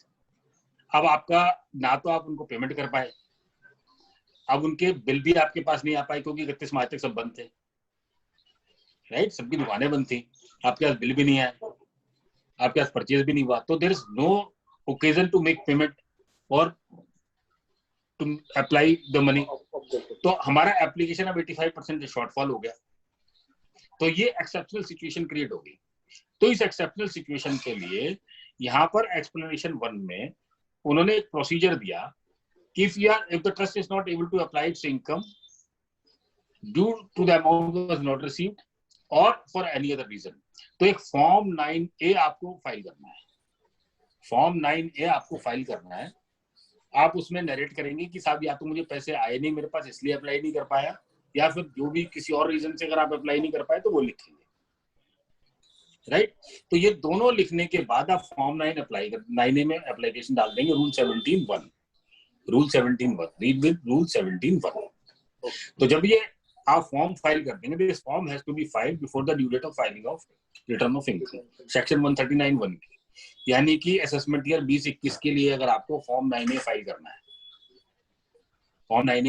है, तो ये आपको 30 नवंबर से पहले आपको फाइल करना पड़ेगा, ठीक है। तो इसमें आप रीजन लिख के आप कर दीजिए कि मैं इसको पैसे को नेक्स्ट ईयर जब ये पैसा मेरे पास आ जाएगा या नेक्स्ट ईयर में इसको अप्लाई कर दूंगा, ठीक है। ये रीजन लिख के आपको यहाँ पर अप्लाई करना है, फॉर्म 9A भरना होगा। ये ऑनलाइन जाएगा फॉर्म 9A। एक और एक्सप्लेनेशन है, एक्सप्लेनेशन 2। वो कहता है कि अगर आप किसी ट्रस्ट को कॉर्पस डोनेशन करते हो तो आप उसको एज एप्लीकेशन क्लेम नहीं कर सकते। जो मुझे 85% का एप्लीकेशन करना है, अगर मैं किसी दूसरी चैरिटेबल ऑर्गेनाइजेशन को कॉर्पस डोनेशन दे दूं इंस्टेड ऑफ नॉर्मल डोनेशन, ठीक है, तो मैं उसको टैक्स एम्बिट से बाहर ले आया। क्या हुआ कि मैंने एक रास्ता बनाया, ये दिस वाज आल्सो इस प्रैक्टिस को चेक करने के लिए अमेंडमेंट लेकर आए कि मेरे पास डोनेशन आई हुई है, आपके पास भी ट्रस्ट है, आपके पास भी डोनेशन आई हुई है, आप भी अप्लाई नहीं कर पाए, मैं भी अप्लाई नहीं कर पाया। मैंने आपको कॉर्पस डोनेशन दे दी, आपने मुझे कॉर्पस डोनेशन दे दी, हो गया, सिंपल हो गया ना काम। मैंने आपको कॉर्पस डोनेशन दे दी, आपने मुझे कॉर्पस डोनेशन दे दी, और दोनों का काम मेरे इधर मैंने एप्लीकेशन क्लेम कर लिया, उधर आपकी एग्जेम्प्ट होगी, ठीक है। तो इस मैल प्रैक्टिस को कवर करने के लिए प्रोविजन आया है, कि अब आप किसी ट्रस्ट को कॉर्पस डोनेशन देकर उसका एप्लीकेशन आपको नहीं मिलेगा, उसको आप एप्लीकेशन में क्लेम नहीं कर सकते, राइट। फिर आया इसमें एक्सप्लेनेशन 3 कि अगर आपने टीडीएस नहीं काटा, एप्लीकेशन आपने फंड्स का एप्लीकेशन किया, आपने टीडीएस नहीं काटा, या आपने कोई फिक्स एसेट खरीदी, या आपने कोई और एक्सपेंडिचर किया और आपने 10,000 रुपए से ज्यादा की पेमेंट इन कैश कर दी, in contravention of section 40A(3) और 40A(3) है ना, आपने 10,000 रुपए से ज्यादा की कैश पेमेंट कर दी, तो उस केस में वो जो दोनों सेक्शन थे वो यहाँ पर एप्लीकेशन में आपको अप्लाई करेंगे मुताटिस मुतंडिस, यानी कि उन केसेस में आपको यहाँ पर उसका एप्लीकेशन नहीं मिलेगा। यानी कि अगर मैंने कोई एक्सपेंडिचर 10,000 रुपए से ज्यादा की पेमेंट कर दी है, तो जो आपने एक्सपेंडिचर टोटल एप्लीकेशन किया उसमें से ये जितनी आपने पेमेंट की है इसको रिड्यूस कर दीजिए। इन द सेम मैनर अगर आपने टीडीएस नहीं काटा तो 40A में जाके 30% आप उसको उस एप्लीकेशन को डिसअलाउ कर दीजिए, ठीक है। ये हो गया आपका explanation 3। Section 11(1)A this pertains to capital gains, इसकी चर्चा अभी बाद में करते हैं। नेक्स्ट आया सेक्शन 11(2). अब कई बार ट्रस्ट के साथ क्या होता है कि मैंने मान लिया एक अस्पताल का प्रोजेक्ट लिया, अब hospitals requires huge amount of expenditure, उसमें मुझे इंफ्रास्ट्रक्चर क्रिएट करना है। अब मान लिया मैंने एक अस्पताल प्लान कर रहा हूँ, 100 करोड़ रुपए की उसकी कैपिटल इन्वेस्टमेंट है, and I have started accepting donation from today only, ठीक है। और तो अब एक दिन में तो अस्पताल बन नहीं सकता, उसकी कंस्ट्रक्शन एक्टिविटी होंगी, नक्शे बनेंगे, जमीन खरीदनी है ना, और नक्शे बनेंगे, फिर बिल्डिंग बनेगी, it will take substantial amount of time. और 100 करोड़ रुपए एक दिन में इकट्ठे भी नहीं हो सकते, it will also require substantial amount of time. तो यहाँ पर लॉ मुझे परमिट करता है कि जब मुझे किसी ऑब्जेक्ट के लिए मैंने पैसा एक्यूमुलेट किया, यानी कि मुझे एक पर्टिकुलर प्रोजेक्ट मेरे निगाह में है, उसके लिए मैंने I have started accepting the donation, और मैं उस पैसे को भी खर्च नहीं करना चाहता, उस पैसे को भी डिस्टर्ब नहीं करना चाहता, और उस पैसे को संभाल के रखना चाहता हूँ फॉर माई फ्यूचर प्रोजेक्ट। जो मैंने प्रोजेक्ट अंडरटेक किया उसके लिए मैं उस पैसे को एक्यूमुलेट कर रहा हूँ। तो उन्होंने यहाँ पर मुझे परमिट कर दिया। अगर कॉर्पस डोनेशन आ गई तो आपकी एग्जाम्प्ट हो जाएगी, there is no issue, section 11(1)(d) लग जाएगा। अब बात प्रॉब्लम यह है कि जहां पर मुझे नॉन कॉर्पस डोनेशन आ गई, नॉन कॉर्पस डोनेशन आ गई which is part of my income, जो मेरी एग्जाम्प्ट नहीं है, और मैं अप्लाई करने की पोजीशन में नहीं हूँ क्योंकि मुझे अभी अपनी बिल्डिंग बनानी है, अपनी बिल्डिंग के लिए मैं पैसे इकट्ठे कर रहा हूँ। तो उस सिचुएशन में what I will do is, मैं 11(2) में जाऊंगा और उसको 5 साल के लिए एक्यूमुलेट करूंगा और फॉर्म नंबर 10 फाइल करूंगा इन अकॉर्डेंस विद रूल 17 सबसेक्शन 2, 17 सब रूल 2। 17 सब रूल 2 में जाके मैं जो है उस इनकम को 5 साल के लिए एक्यूमुलेट करूंगा। ठीक है, तो यहां पर ये मुझे एक्यूमुलेशन मिल जाएगा। इसकी कंडीशन दी हुई है सेक्शन 13 सबसेक्शन 9 के अंदर। उसमें कहा कि whenever there is accumulation under section 11(2), तो उस केस में मेरा फॉर्म नंबर 10 भी due date of filing of return से पहले फाइल होना चाहिए, और मेरी इनकम टैक्स की रिटर्न भी due date of filing of return of income से पहले फाइल होनी चाहिए। अगर ये दोनों मेरे टाइम से फाइल नहीं होंगे तो मुझे इसका बेनिफिट नहीं मिलेगा, 11(2) का मेरा बेनिफिट नहीं मिलेगा और ये इनकम मेरी टैक्सेबल होगी। 11(2) के साथ में एक और सेक्शन है, सेक्शन 11 सबसेक्शन 5। वो कहते हैं whenever there is an accumulation under section 11(2) then amount has to be invested in a particular manner which is prescribed under section 11(5). 11(5) में लिखा है कि आपने अगर एक्यूमुलेशन किया 11(2) में तो आप जो अपनी इन्वेस्टमेंट है वो इन्हीं चीजों में कर सकते हो, इसके अलावा और किसी चीज में आप इन्वेस्टमेंट नहीं कर सकते। अगर आप उस इन्वेस्टमेंट से बाहर आ जाओगे तब आपके ऊपर MMR लग जाएगा इन accordance with section 13(1) subsection D, आपको MMR लग जाएगा। ठीक है, तो आपने अगर एक्यूमुलेशन किया 11(2) का तो उसमें यहाँ ध्यान देने वाली बात है कि जब भी आप एक्सप्लेनेशन 1 में एक्यूमुलेशन करते हैं 1 साल के लिए, कि हम अगले साल अप्लाई कर देंगे, ये दो अलग अलग है। जब हमने एक्सप्लेनेशन 1 की बात की तो वहां मुझे पैसा मिला नहीं या किसी भी वजह से अप्लाई नहीं कर पाना जो मुझे सब्सिक्वेंट ईयर में अप्लाई करना था, या भी कर दूंगा इस साल में अप्लाई कर दूंगा, तो मुझे एक्सप्लेनेशन में जाऊंगा, मुझे भरना है फॉर्म 9 है। अगर मुझे 5 साल के लिए एक्यूमुलेट करना है तो मुझे भरना है फॉर्म 10। दोनों के लिए मेरी कंडीशन ये है कि due date of filing of return of income से पहले मेरे दोनों फॉर्म चले जाने चाहिए। ठीक है, और 11(2) के लिए एडिशनल कंडीशन है कि साथ में मेरी रिटर्न ऑफ इनकम भी 139 की डेट से पहले, ड्यू डेट से पहले फाइल हो जानी चाहिए। अब क्वेश्चन ये आया है कि बाई चांस अगर रह गया for whatever reason which is beyond the control of the SSC, के बाद ट्रस्टी में झगड़ा होता है। क्या होता है मंदिरों में मस्जिदों में होता क्या है एक्चुअली, नाक की लड़ाई ना, झगड़ा हो जाता है। समाज का काम है, किसी को कोई पर्सनल इंटरेस्ट तो है नहीं। अब दो लोगों का कंफ्लिक्ट ऑफ इंटरेस्ट हो गया, दो लोगों के विचार अगर मिलने बंद हो गए तो संस्था ठप हो गई, कोर्ट कचहरी हो गई, है ना। तो अब संस्था तो बंद हो गई, संस्था की बैलेंस शीट नहीं बनी। अब संस्था की जब बैलेंस शीट नहीं बनी, अच्छा किसी का कुछ जा भी नहीं रहा, किसी ट्रस्टी से तो कुछ लेंगे नहीं। अब दो व्यक्तियों ने अगर अपने नाम के लिए, दो पदाधिकारियों ने लड़ना शुरू कर दिया, है ना, तो संस्था तो भाड़ में गई ना, it cannot act by itself. तो उस सिचुएशन में क्या करेंगे? तो in the most deserving cases एक सर्कुलर नंबर 6/2020 है, ये हर साल आता है।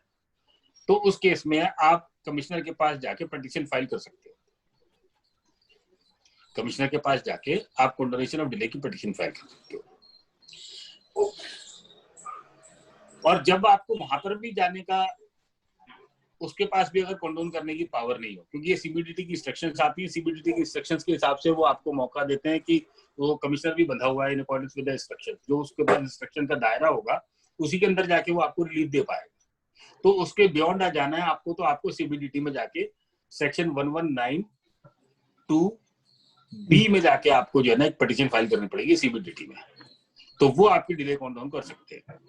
एक सुप्रीम कोर्ट का जजमेंट था Nagpur hotel owner association 247 ITR, तो उसमें उन्होंने कहा था कि अगर आपने असेसमेंट से पहले भी, असेसमेंट करने से पहले, यानी कि जिस समय आपका स्क्रूटनी का असेसमेंट चल रहा है उससे पहले भी अगर आपने फॉर्म नंबर 10 जमा करा दिया तो गवर्नमेंट को एग्जेम्पशन देनी पड़ेगी। ये लॉ जो आया है सेक्शन 13(9), ये अभी नया है, ज्यादा पुराना नहीं है, शायद असेसमेंट ईयर 16-17 से आया है। ठीक है, तो अभी इसका कोई जुडिशियल जूरिस्प्रूडेंस अवेलेबल नहीं है। अब लॉ जब भी मामला डिस्प्यूट में आएगा और जेन्युइनली जो केस ट्रस्ट होंगे जहां झगड़े की वजह से रिटर्न फाइल नहीं हो पाई होगी, फॉर्म 10 भी फाइल नहीं हो पाया होगा, तो वो लोगों के केसेस में कोर्ट विल हैव टू सी कि इस जो अमेंडमेंट है इसको डायरेक्टिव माना जाए कि सब्सटेंटिव माना जाए। ये डिले बियॉन्ड द लॉ जाके कॉन्डोन की जा सकती है कि नहीं की जा सकती, राइट। तो लेकिन ये जहां भी झगड़े वाली सिचुएशन होंगी तो उन सिचुएशन में आपको जो भी आपके पास ट्रस्ट हो, चैरिटेबल सोसाइटी हो, तो उनको आप ये एडवाइस करो कि भाई रिटर्न फाइलिंग को लेके और फॉर्म 10 और 9A की फाइलिंग को लेके they should be very attentive और इसमें लैप्स नहीं होना चाहिए। क्योंकि एक बार अगर आपकी कॉन्डोनेशन की डिले के बियॉन्ड अगर आपके पास चलेगी, there situation are certainly going to be out of control और ट्रस्ट के पास से फिक्स्ड एसेट होंगे, फंड्स होंगे, नहीं होंगे, कहाँ से रिकवरी होगी। लेकिन अगर एक बार अगर आपके ऊपर डिमांड निकल गई तो रिकवरी की तलवार तो आपके ऊपर निश्चित खड़ी। ठीक है सर, 11.2 हमने डिस्कशन कर लिया। 11.5 आई हैव ऑलरेडी डिस्कस्ड। 11.5 में there are certain modes of investments कि जब भी आप you are accumulating for the purpose of section 11.2 then your fund should remain invested in any of the manner which is prescribed under section 11.5 और जब भी आपका वो इन्वेस्टमेंट उस मैनर में नहीं रहेगा then your trust will be chargeable to MMR। आपके ऊपर MMR के ऊपर टैक्स लग जाएगा और सेक्शन 11.12 की आपको कोई एग्जेम्पशन नहीं मिलेगी। Next is section 11 subsection 6। अभी क्या होता है कि जो देखिए income has to be computed in accordance with law. A constitutional provision है that taxes can be collected only in accordance with law। अगर लॉ में लिखा है तो आपको टैक्स मिल जाएगा गवर्नमेंट को, अगर लॉ में नहीं लिखा तो कॉमन सेंस से टैक्स नहीं ले सकते। वो जो लगान वसूलने का काम था कि घोड़े लेकर गए और जाके किसान के यहाँ से बोरी निकालना है, वो काम अब कॉन्स्टिट्यूशनल ऑर्डर में नहीं हो सकता। अगर संविधान में लिखा है, लॉ में लिखा है विच इज कॉन्स्टिट्यूशनली वैलिड, तब भारत सरकार को टैक्स मिलेगा। और अगर लॉ में नहीं लिखा तो चाहे वो उसकी इंटरप्रिटेशन को आप कुछ भी बोलो, tax can not be collected. अब यहाँ पर जब एप्लीकेशन की बात करते हैं, जब 85% मुझे अप्लाई करना है, application of funds has to be in accordance with the law towards the objective of the institution. यहाँ पर रेवेन्यू एक्सपेंडिचर और कैपिटल एक्सपेंडिचर का कोई डिस्क्रिमिनेशन नहीं है। जब हम सेक्शन 37 की बात करते हैं, सेक्शन 57 की बात करते हैं, तो हम ध्यान में रहता है कि रेवेन्यू एक्सपेंडिचर अलाउ होगा और कैपिटल एसेट को जाके कैपिटलाइज कर देंगे। ठीक है, यहाँ पर एप्लीकेशन के लिए देयर इज नो बार।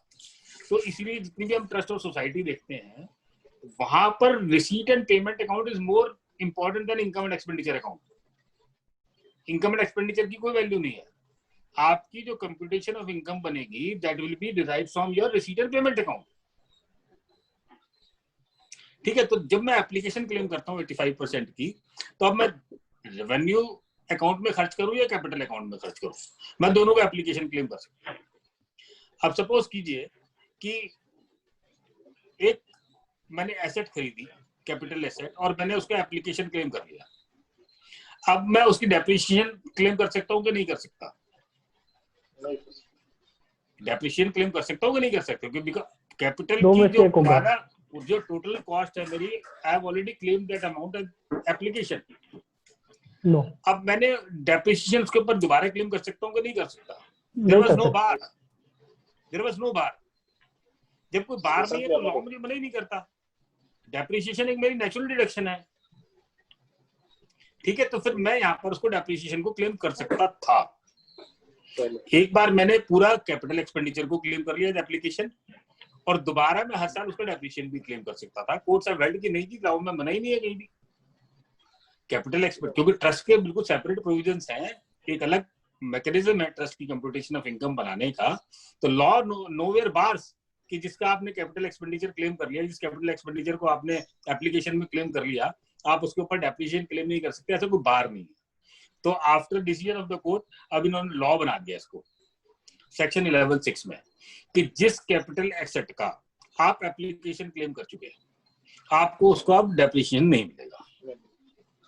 आपको एक ही चीज मिलेगी, या तो आप कैपिटल एक्सपेंडिचर में एप्लीकेशन क्लेम कर लीजिए या फिर आप डेप्रिसिएशन में क्लेम कर लीजिए, आपको दोनों जगह डिडक्शन उसकी नहीं नहीं मिलेगी। राइट। सेक्शन 11(7) में इस साल से एक बात ऐड कर दी कि अभी आपका सेक्शन 12A भी आ गया, रजिस्ट्रेशन कराने का नया रिजीम आ गया जो पहले 1 जून से आना था। Now it is postpone, applicability is postpone from 1 अक्टूबर 2020। तो अब उन्होंने कहा कि जब से नया रिजीम आ जाएगा 1 अक्टूबर 2020 से, अब आप एक ही रजिस्ट्रेशन रख सकते हो, या तो आप 2023C में चले जाओ या फिर आप सेक्शन 11 में आ जाओ। आप दोनों जगह नहीं जा सकते कि जब आपका मन करा 2023C में चले गए, जब आपका मन करा आप 11 में आ गए। आप डिसाइड कर लीजिए आप कहाँ रहना है, आप डिसाइड कर लीजिए कि आपको कहाँ रहना है, तो आप एक ही जगह टिक कर रहिए जहां भी रहना है। 2023C में आई एम रिपीटिंग, सिर्फ universities, educational institution and hospitals, यानी कि स्कूल, कॉलेज और अस्पताल, सिर्फ वही जा सकते हैं 1023C के अंदर। बाकी चैरिटेबल ऑर्गेनाइजेशन को यही रहना पड़ेगा सेक्शन 11 के अंदर, उन्हें सेक्शन 12 का रजिस्ट्रेशन लेना पड़ेगा। ठीक है। अगर अदर देन जो हॉस्पिटल्स, एजुकेशनल इंस्टीट्यूशन जितने भी लोग हैं उनको यही रहना पड़ेगा सेक्शन 12 में और सेक्शन 11 में रहना पड़ेगा। और जो कॉलेजेस हैं, स्कूल्स हैं और हॉस्पिटल्स हैं, देखें उनके पास दोनों हाथ में उनके लड्डू है, लेकिन अब वो दोनों हाथ में नहीं रख सकते, उनको तय करना पड़ेगा कि उन्हें कहाँ रहना है। राइट।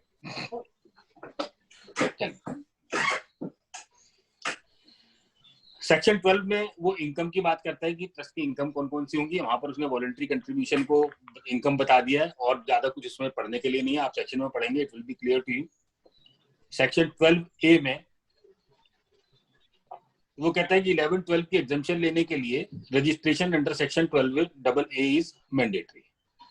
अगर आपके पास 12AA का रजिस्ट्रेशन नहीं है तो आपको सेक्शन 11-12 की एग्जाम्पशन नहीं मिलेगी। यानी कि ये जो पूरा मैकेनिज्म है ये आपके ऊपर तभी अप्लाई होगा जब आपके पास सेक्शन 12AA का रजिस्ट्रेशन होगा, अदरवाइज ये आपके ऊपर अप्लाई नहीं होगा।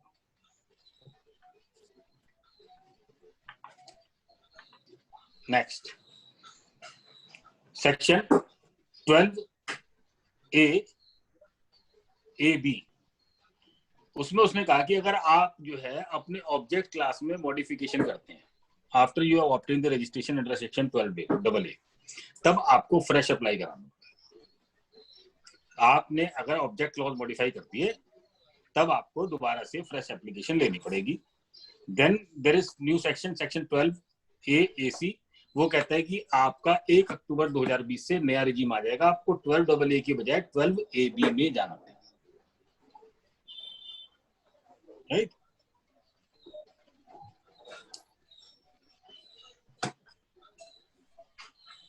सेक्शन 12A सबसेक्शन B, वो कहता है before giving effect to provisions of section 11-12, अगर आपकी इनकम 2.5 लाख रुपए से एक्सीड होगी तो आपको ऑडिट कराना मैंडेटरी है। अब क्वेश्चन ये आया कि जो अनरजिस्टर्ड ट्रस्ट है जिसने 12A में रजिस्ट्रेशन नहीं करा रखा, उनको ऑडिट कराना है? The answer is no. उनकी इनकम कितनी भी हो जाए, there is no law requiring them to get their books audited. अगर आपका 12A में रजिस्टर्ड है और आपकी इनकम 2.5 लाख से एक्सीड कर जाती है, then only you are required to get your books audited under section 12A clause B। और सेक्शन 12ABA ये बोलता है असेसमेंट ईयर 2018-19 से कि अब आपको जब भी आपकी taxable income basic exemption limit से इनकम एक्सीड हो जाएगी तो 139(4A) में जाके आपको रिटर्न भरना मैंडेटरी है फॉर एवरी ट्रस्ट। सेक्शन 13 मैं आपसे बातों बातों में पूरा डिस्कशन कर चुका हूँ। सेक्शन 13(1)C कि अगर आपने बेनिफिट किसी अपने स्पेसिफाइड पर्सन को दे दिया, किसी ट्रस्टी को दे दिया, उसके किसी रिलेटिव को दे दिया, उसकी किसी कंसर्न में इन्वेस्टमेंट कर दिया, तब आपके ऊपर MMR लगेगा। आपका जो 11(5) का इन्वेस्टमेंट है आपने उसमें इन्वेस्टमेंट नहीं की तब भी आपके ऊपर MMR लगेगा। List of specified person under section 13 subsection 3 में दिया है। और एक सेक्शन है 13(7) एंड 13(8, यहाँ पर कहता है in case your income is chargeable to tax under section 115 BBC, BBC में आपको कब टैक्स लगना है? जब आपको एनोनिमस डोनेशन है। एनोनिमस। तो एनोनिमस डोनेशन के सामने आपको कोई एप्लीकेशन की छूट नहीं। आप ये नहीं कर सकते कि एनोनिमस डोनेशन आई मेरे पास सर 10 लाख रुपए और 5 लाख रुपए मैंने ऑब्जेक्ट के लिए खर्च कर दिया, 5 लाख रुपए पे टैक्स ले लो। This is not possible. आपको 10 लाख पे टैक्स देना पड़ेगा। इन द सेम मैनर, जब मैंने कहा कि जो आपकी बिजनेस एक्टिविटी है, if it remains with in the limit of 20% of the gross receipt for the receipt for trust, है ना, तब आप कर सकते हो, अदरवाइज आपका चैरिटेबल चला जाएगा। तो एक बार आपका चैरिटेबल की एलिजिबिलिटी चली गई, आपकी ग्रॉस रिसीट ट्रस्ट की है 1 करोड़ रुपए और आपकी बिजनेस रिसीट होगी 25 लाख रुपए, ठीक है, तो आपकी जो चैरिटेबल ऑब्जेक्ट है वो आपका खत्म हो गया, आपका चैरिटेबल पर्पस आपका खत्म हो गया। Then it becomes a business concern. अब आप कहते हो साहब हमें तो ये जो है ना वो सेक्शन 11 में हमने अप्लाई कर दिया, ये बिजनेस प्रॉफिट था, इस बिजनेस प्रॉफिट से हमने स्कूल में बच्चों को पढ़ा दिया, या इस बिजनेस प्रॉफिट से हमने लोगों को इलाज करा दिया, या इस बिजनेस प्रॉफिट से जो भी हमें प्रॉफिट आया हमने इसकी किताबें बांट दी, ठीक है, you can not claim application from that, उसका आपको टैक्स देना पड़ेगा, irrespective of the amount applied, आपको उसके ऊपर टैक्स देना पड़ेगा। ठीक है सर। अब कुछ रजिस्ट्रेशन अंडर सेक्शन 12A कराने के लिए there are certain things which are mandatory. Number 1, there has to be a written instrument. अगर आप 12A के रजिस्ट्रेशन के लिए जाते हैं और आपके पास रिटर्न इंस्ट्रूमेंट नहीं है तो आपको रजिस्ट्रेशन नहीं मिलेगा। Number 2, it should B non profit objective. Profit objective नहीं होना चाहिए। प्रॉफिट आ जाए बुक्स में वो एक अलग बात है, आपका स्कूल प्रॉफिट पे चल रहा है, आपका अस्पताल प्रॉफिट पे चल रहा है, दैट इज सेपरेट थिंग।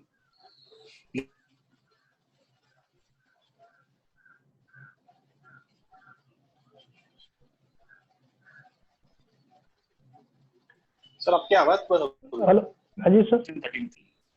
और डिसोल्यूशन के केस में आपके फंड्स का कैसे ट्रीटमेंट होगा, it has to be specified, right. अब क्वेश्चन ये आया कि हमारे पास कोई पुराने मंदिर है, हमारी गली में एक मंदिर है, 100 साल पुराना मंदिर है, अब हमारे पास उसकी कोई ट्रस्ट डीड नहीं है, 100 साल से मंदिर चल रहा है, उसका बैंक अकाउंट भी है, उसके पास पैन नंबर भी है, लेकिन कोई रिटर्न डॉक्यूमेंट नहीं है, तो व्हाट टू डू। उस सिचुएशन में हम क्या करें? हम 12A में रजिस्ट्रेशन कराना चाहते हैं, उसके पास फंड्स भी आते हैं, बैंक में FD भी है, और हम चाहते हैं कि भविष्य में सारा बिल्कुल रेगुलराइज हो जाए। तो उसका तरीका बड़ा सिंपल है कि या तो एक नया ट्रस्ट बना लीजिए, और पुराने ट्रस्ट का आपके पास कोई भी एविडेंस है उसकी एग्जिस्टेंस का, और कोई लेटर है, कोई प्लेन पेपर है, कोई नगर निगम का रजिस्ट्रेशन है, कोई नगर निगम का चालान है, व्हाटएवर मे बी, आपके पास कोई भी एविडेंस है कि ये ट्रस्ट हमारी पुरानी एग्जिस्ट करती है, आपके पास प्रॉपर्टी के कागज नहीं भी है, तो जो प्रेजेंट बॉडी है आपकी, वो एक डिक्लेरेशन ऑफ ट्रस्ट करे, वो एक डिक्लेरेशन ऑफ ट्रस्ट आज की डेट में बनाए, that we are executive body of this particular temple which is existing from so many years, और इसका मैनेजमेंट हम ऐसे कर रहे हैं, इसका मैनेजमेंट ऐसे कर रहे हैं, ये यहाँ पर मंदिर है, इतना बड़ा है, यहाँ पर इसका नगर निगम में ऐसे असेसमेंट हुआ, इसी इसका बिजली का बिल है, लाइक, और इतने लोग यहाँ पर आते हैं, इतने यहाँ पर गुल्लक खुली है, इतने इसका बैंक अकाउंट इतने साल पुराना है, और इस तरीके से ये मंदिर का हम इस तरीके से ट्रस्ट को चलाते हैं। तो एक डिक्लेरेशन ऑफ एग्रीमेंट साइन करें और उस एग्रीमेंट को जाकर रजिस्ट्रेशन करा लें, तो उस रिटर्न डॉक्यूमेंट के बेस के ऊपर वो मंदिर रजिस्टर हो जाएगा। और अगर ऐसा नहीं हो सकता तो आप क्या करें, एक नई ट्रस्ट डीड बना लें for the purpose of maintenance of the trust. एक मेंटेनेंस बना ले उस मंदिर के लिए, जो उस मंदिर के अफेयर्स को मेंटेन करे, उसके मैनेजमेंट को संभाले, और उस नई संस्था को आप रजिस्ट्रेशन करा लें, और पुरानी संस्था से पूरा वापस डोनेशन इस वाली संस्था को देते हैं। After it is registered under, जो आपका मेंटेनेंस ट्रस्ट है वो जब आपका 12A में रजिस्टर्ड हो जाए तो उसके बाद पूरा का पूरा अमाउंट आपको उनसे डोनेशन ले ले, तो there is absolutely no problem. ठीक है सर। किसी का क्वेश्चन यहाँ तक हो तो कुछ आगे पूछने तो और आगे बढ़ते हैं। क्वेश्चन सर आए तो है 1-2 आए हैं, चलो फिर अभी लेते हैं, अभी तो सेक्शन 11 को पूरा कर लेता हूँ, उसके बाद दे लेते हैं। हाँ ठीक है। अब सेक्शन 11 में एक क्वेश्चन आया है कि हमने मान लिया एक ट्रस्ट के अंदर गाड़ी फाइनेंस कराई, ट्रस्ट के अंदर हमने गाड़ी खरीदी है, बस खरीदी है, स्कूल, मान लीजिए हमारा एक स्कूल है या एक हमारा हॉस्पिटल है और हमने एक एम्बुलेंस खरीदी है या स्कूल बस खरीदी है और उसको हमने फाइनेंस करा दिया, ठीक है, तो अब जो हमने प्रिंसिपल अमाउंट उसका पे किया वो हमने एप्लीकेशन में क्लेम कर लिया। अब एवरी सब्सिक्वेंट ईयर अब हमें क्या देनी है, उसकी इंस्टॉलमेंट देनी है। जब इंस्टॉलमेंट करेंगे तो इंस्टॉलमेंट में दो कंपोनेंट है, one is interest and second is repayment of the loan. यहाँ क्वेश्चन है कि अभी रीपेमेंट ऑफ लोन का क्या मैं एप्लीकेशन क्लेम कर सकता हूँ कि नहीं कर सकता? जो मैंने रीपेमेंट ऑफ लोन किया, whether it can be claimed as application और नॉट। आप वो नहीं कर सकते, वो कर सकते, पहले नहीं कर सकते। लोन का amount application at the time of taking loan नहीं कर सकते, आप रीपेमेंट के वक्त कर सकते हैं। At the time of taking loan, जब आपने लिया लोन से लिया एसेट तो वो नहीं माना जाएगा application, but when you are repaying the loan it is application. देखो आपसे बातें करते करते लाइट आ गई, लाइट आ गई है और मेरे केबिन में पंखा भी नहीं चल रहा था। I don't know why inverter is collapse. अच्छा, मैं बड़ा आजकल बरसात का मौसम है, अनकंफर्टेबल हो गया। अरे बहुत अनकंफर्टेबल रहा। हाँ, वो थोड़ा सा पसीने वगैरह अच्छे से आ गए। अच्छा अरे चलो, लेकिन this is a good pleasant thing कि हम सूरत से आप सब लोगों से बात कर रहे हैं, ठीक है ना, तो इसलिए कंफर्टेबल है, कोई बात नहीं। तो अगर रीपेमेंट ऑफ लोन में देखिए, जो हमने पहले प्रिंसिपल अमाउंट पेमेंट किया तो उसका एप्लीकेशन मिलेगा, उसमें तो कोई डाउट ही नहीं है। अच्छा, ठीक है, उसमें तो there is absolutely no problem.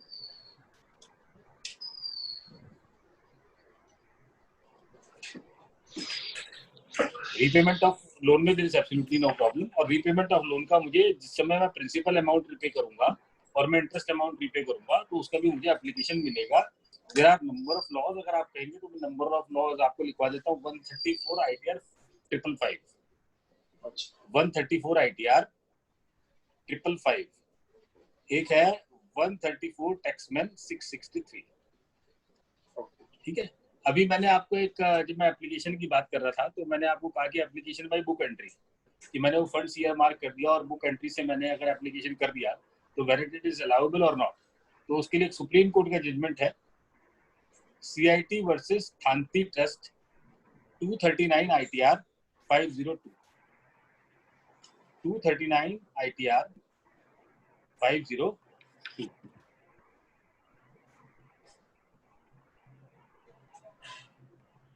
अब क्या हुआ कि लास्ट ईयर मेरा एप्लीकेशन ज्यादा हो गया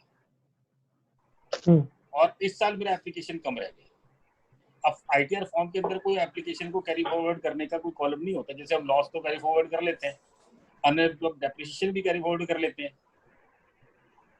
ठीक है, लेकिन ITR फॉर्म में एप्लीकेशन को तो कैरी फॉरवर्ड करने का कोई कॉलम नहीं है। लेकिन लॉ मुझे कहता है कि ये अगर करंट ईयर में मैंने पिछले साल में एप्लीकेशन किया था, जो पिछले साल मेरा एक्सेस एप्लीकेशन हो गया, तो मैं उसको करंट ईयर में क्लेम कर सकता हूँ। और अब सुप्रीम कोर्ट भी मेरे फेवर में आ गई है। 166 DTR 257 CIT versus Subros educational society. और भी कई जजमेंट है इसमें। 164 ITR 666, 211 ITR 293 और एक है 213 टैक्समैन 182। तो इतने सारे जजमेंट आपके साथ है। अब ITR में आप इसको कैसे भरोगे, कैसे क्लेम करोगे, that itself is a challenge. वो अपने आप में चैलेंज है कि ऑडिटर से आपको जब वो ऑडिट रिपोर्ट भरेगा तो उसको लिख के देना पड़ेगा। वो अपने आप में चैलेंज है कि आपको कैसे करना है। लेकिन लॉ आपके साथ खड़ा हुआ है, कोर्ट आपके साथ खड़ा है। अब एक क्वेश्चन आ गया, बड़ा यूनिक क्वेश्चन आ गया कि मेरे मंदिर में अब कोई 200 ग्राम सोना दे गया, 200 ग्राम सोना दे गया, क्या आप इसे मंदिर में लगा लो जी, इसकी मूर्ति बना लो, दरवाजे पे चिपका दो, या आप इसकी छत बनवा लो। आपने सुना भी होगा ना, तिरुपति जी में हुंडी में सोना डाल जाते हैं लोग। या इन काइंड में मेरे मंदिर में आके एक आदमी अपना सोफा सेट रख गया, एक आदमी टीवी लगा के चला गया, एक आदमी एयर कंडीशन लगा के चला गया, सही है ना। अब मेरे पास ना तो उसका बिल आया कोई, ना मुझे उसकी वैल्यू का पता, ना मुझे उसकी वैल्यू का पता।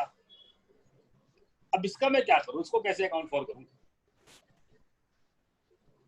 यहाँ एक बड़ा क्वेश्चन खड़ा हो गया कि इसको मैं कैसे अकाउंट फॉर करूँ, इसको कैसे डील करूँ सिचुएशन को, कि मेरे पास सोना आ गया और सोना मैंने रख भी लिया संभाल के, या मैंने दरवाजे पर भी लगवा दिया, या मूर्ति के ऊपर उसका पतरा चढ़वा दिया है ना, या मैंने फर्श में सिक्के लगवा दिए, फर्श में चांदी की तार डाल दी। अब वो डाले ना 200 फुट नीचे राम जन्मभूमि में वो चांदी की सिल्ली डालेंगे।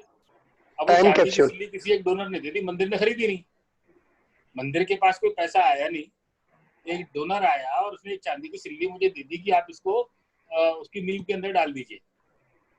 अब इसको मैं अपनी बुक्स में कैसे अकाउंट फॉर करूं? ये मेरा वॉलंटरी कंट्रीब्यूशन होगा, कॉर्पस डोनेशन होगा, इसकी मैं वैल्यू कैसे लूंगा? There are number of questions, right? हो गए ना नंबर ऑफ क्वेश्चंस यहाँ पर? Yes sir. कि इसको मैं कैसे अकाउंट फॉर करूं अपनी बुक्स के अंदर। अच्छा, जब मैं इसको अपनी बुक्स में अगर अकाउंट फॉर कर भी लूं कि चलो मेरे को पता लगा कि भैया चांदी की सिल्ली आई है, मुझे चांदी का रेट भी पता है, मुझे सोने का रेट भी पता है, तो मैंने अपनी बुक्स में इसकी उसके मार्केट वैल्यू पे रसीद काट दी इसकी डोनेशन की। अब मुझे क्या करना है? इसको अप्लाई करना है। Can I apply it? Can I accumulate it? या उसने कहा 5 साल के लिए अप्लाई कर दो, 5 साल के लिए एक्यूमुलेट कर लो 11/2 में, तो क्या मैं 11/5 में जाके इसको इन्वेस्ट कर सकता हूँ? उन्होंने कहा बैंक में जाके एफडी करा दो। अब इस सोने की क्या मैं एफडी करा सकता हूँ? या मैं क्या करूँ कि मैंने सोना मुझे दान में आया और मैंने उस सोने को नींव में डाल दिया। मैंने सोना मेरे पास दान में आया, मैंने उसको नींव में डाल दिया। अब एक तरफ तो मैं इसकी डोनेशन की रसीद काट दूं और दूसरी तरफ इसको नींव में अप्लाई कर दूं। What should be done? क्या करें इसको, कैसे डील करें इस सिचुएशन को? अब डिपार्टमेंट तो कहता है देखिए साहब इनकम तो इनकम इंक्लूड्स इनकम, लेकिन अब यहाँ पर क्या है कि मेरे पास कोई मैकेनिज्म नहीं है इसको ट्रीट करने के लिए। इस सिचुएशन को डील करने के लिए मेरे पास कोई मैकेनिज्म नहीं है कि मैं इसको इनकम में अकाउंट फॉर किस बेसिस पे करूं। लॉ ने दिया नहीं मुझे। एक सुप्रीम कोर्ट का जजमेंट है बहुत पुराना, बीसी श्रीनिवास शेट्टी का। उन्होंने कहा कि जब लॉ में कोई लॉ तो है लेकिन लॉ के लिए उसका मैकेनिज्म नहीं दिया उसको इम्प्लीमेंट करने के लिए, तो फिर वो लॉ जो है, जो लॉ इम्प्लीमेंट नहीं हो सकता उस लॉ की कोई वैल्यू नहीं। ठीक है सर, ये मेरा सिस्टम चालू होने वाला है मेहता साहब। हाँ सर। एक सेकंड में आपको लेता हूँ तो मैं रूम पे आ जाऊंगा तो आई कंफर्टेबल है। Sure sir, sure.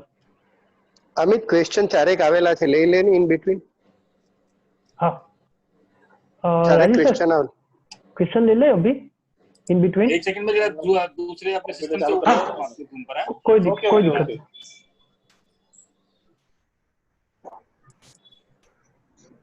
4-5 क्वेश्चन છે, પરેશભાઈ નો છે, મનીષ નો છે।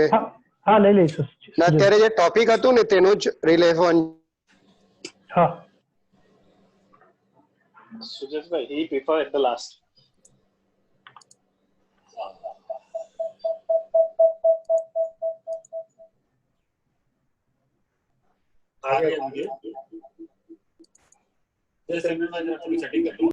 सर 2 जगह पे लॉगिन है इसलिए इको आ नहीं, रहा है। कर दिया मैंने सर, कोई दिक्कत नहीं है।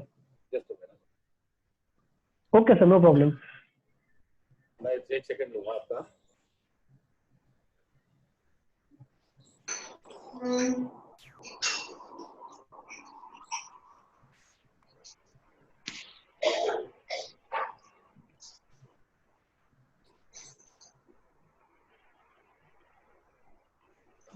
ठीक है, नाइस, कंफर्टेबल। मोबाइल से तो गया ना, है भी ना ना कंफर्म गया सर, गया आपके सिस्टम से दिख रहा है। तो मोबाइल से बंद करता हूँ, उसको लीव करता हूँ ना। हाँ सर।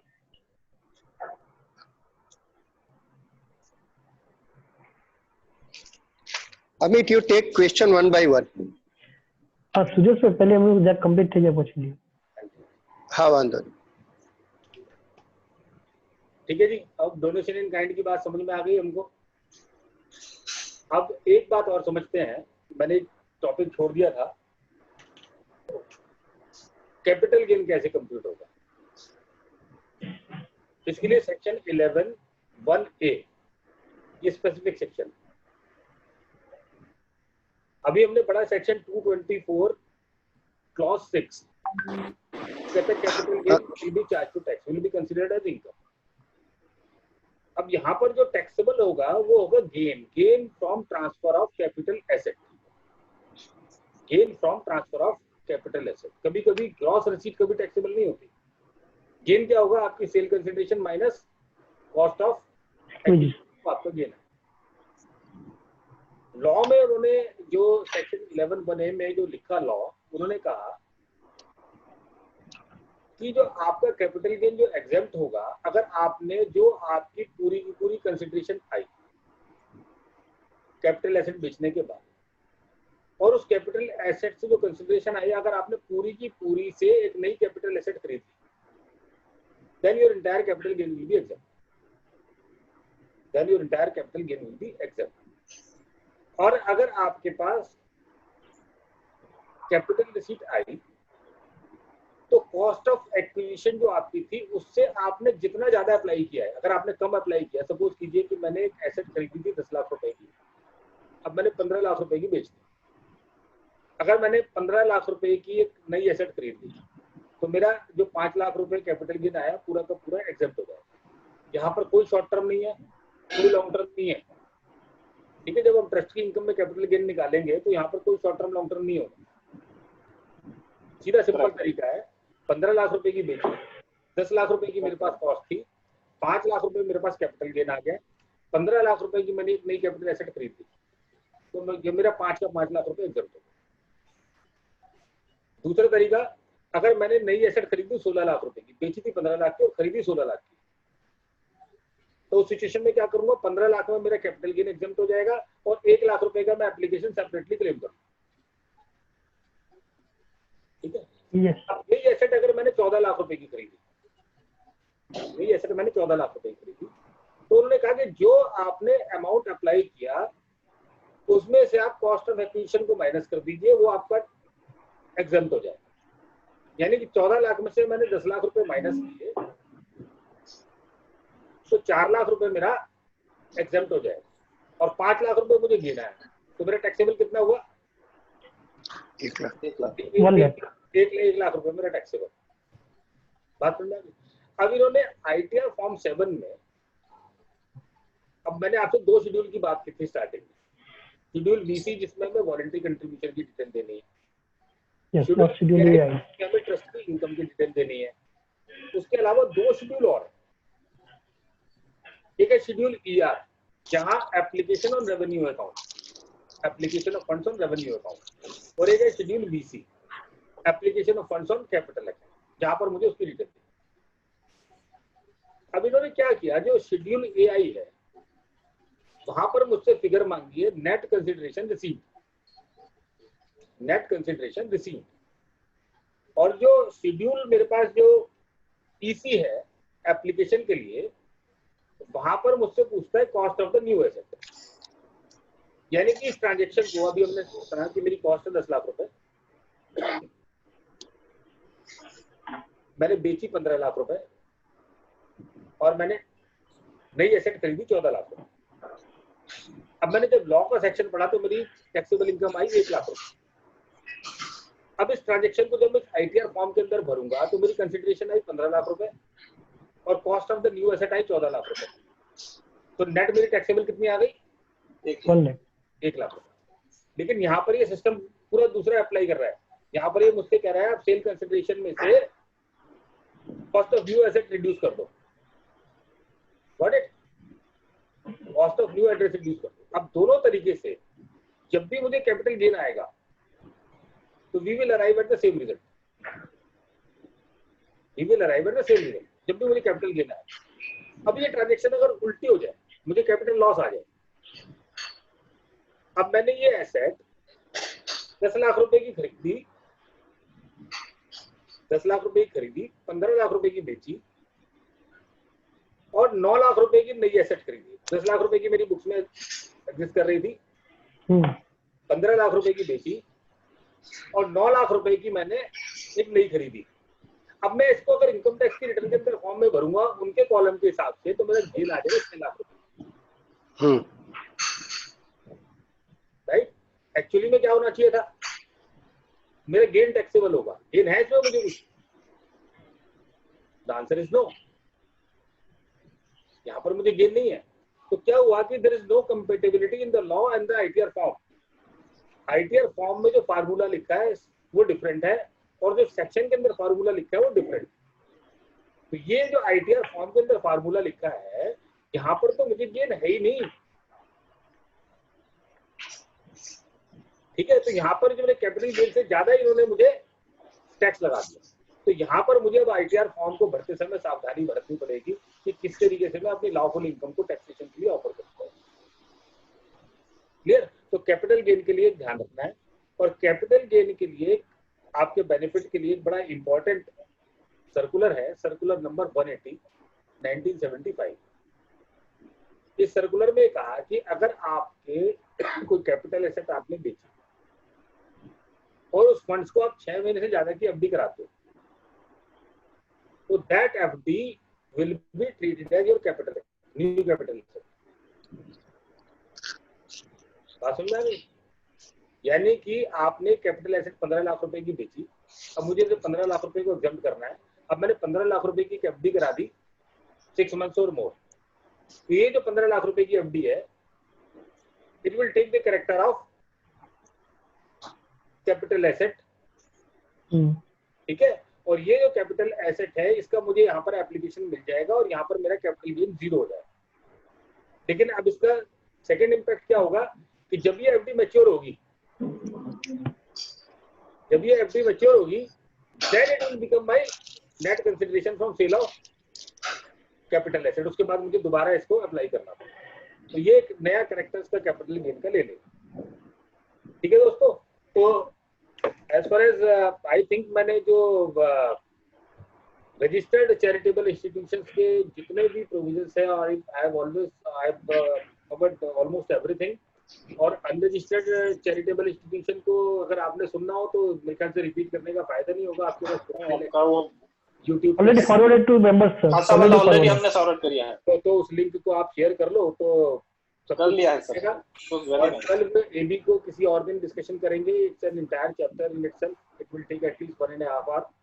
आपको एक बात समझनी है कि जो एग्जिस्टिंग, जिनके पास भी 12A का रजिस्ट्रेशन है, जिनके पास भी 12A का एग्जिस्टिंग है, तो 1 अक्टूबर से वो नया रिजीम आ जाएगा। उसके 3 महीने के अंदर अंदर you have to apply for fresh registration. यानी कि जिसके पास भी 12A का रजिस्ट्रेशन है, तो आपको 1 से पहले दोबारा से रजिस्ट्रेशन वहां पे जाके अप्लाई करना, ठीक है। With this I conclude my deliberation and I will take your question. And I once again convey my thanks to the entire team. आज इलेक्ट्रिसिटी की वजह से थोड़ा सा डिस्टर्बेंस हुआ, बट स्टिल कोई के फेस मेरे पास आ रहे थे। And thank you very much. Now आपके जो क्वेश्चन है पूछ लें। एक मिनट सर, मैं पूछ लेता हूँ sir. Sir, I have a question relating to new provision. Whether we apply after 1st October for those trusts who has already registered under 12A, it is deemed to be again granted, or there is any query, or there is any SOP has been issued? बिना किसी query के मिलेगा आपको, उसमें कोई issue नहीं है। Without any query? Without any query मिलेगा। जो एग्जिस्टिंग है उनको without query. Within span of 3 months, they will grant the 12A. No, you have to apply fresh, sir. From 1st October to 31st December. Yes. Then, if there is no query, it is deemed that they have granted. नहीं तो वो आ ही जाएगा आपके पास, तो सारा system online होगा, तो you will be able to see it। और आपका काम सिर्फ अप्लाई करने का है। They will grant it। Okay, fine. Okay ना। Amit, question turn by turn ले ले। अरुबक्कम गोपाल सर का सर वो क्वेश्चन है रिगार्डिंग अक्रूअल। तो ऑलरेडी वो तो डिस्कस किया हुआ है, फिर भी मैं एक बार सिर्फ बोल देता हूँ sir. Number of decisions are there allowing carry forward of excess of application over income, and excess of application can arise only where charity spent out of its 15% accumulation permitted under section 11(1) in earlier years, or out of its corpus fund.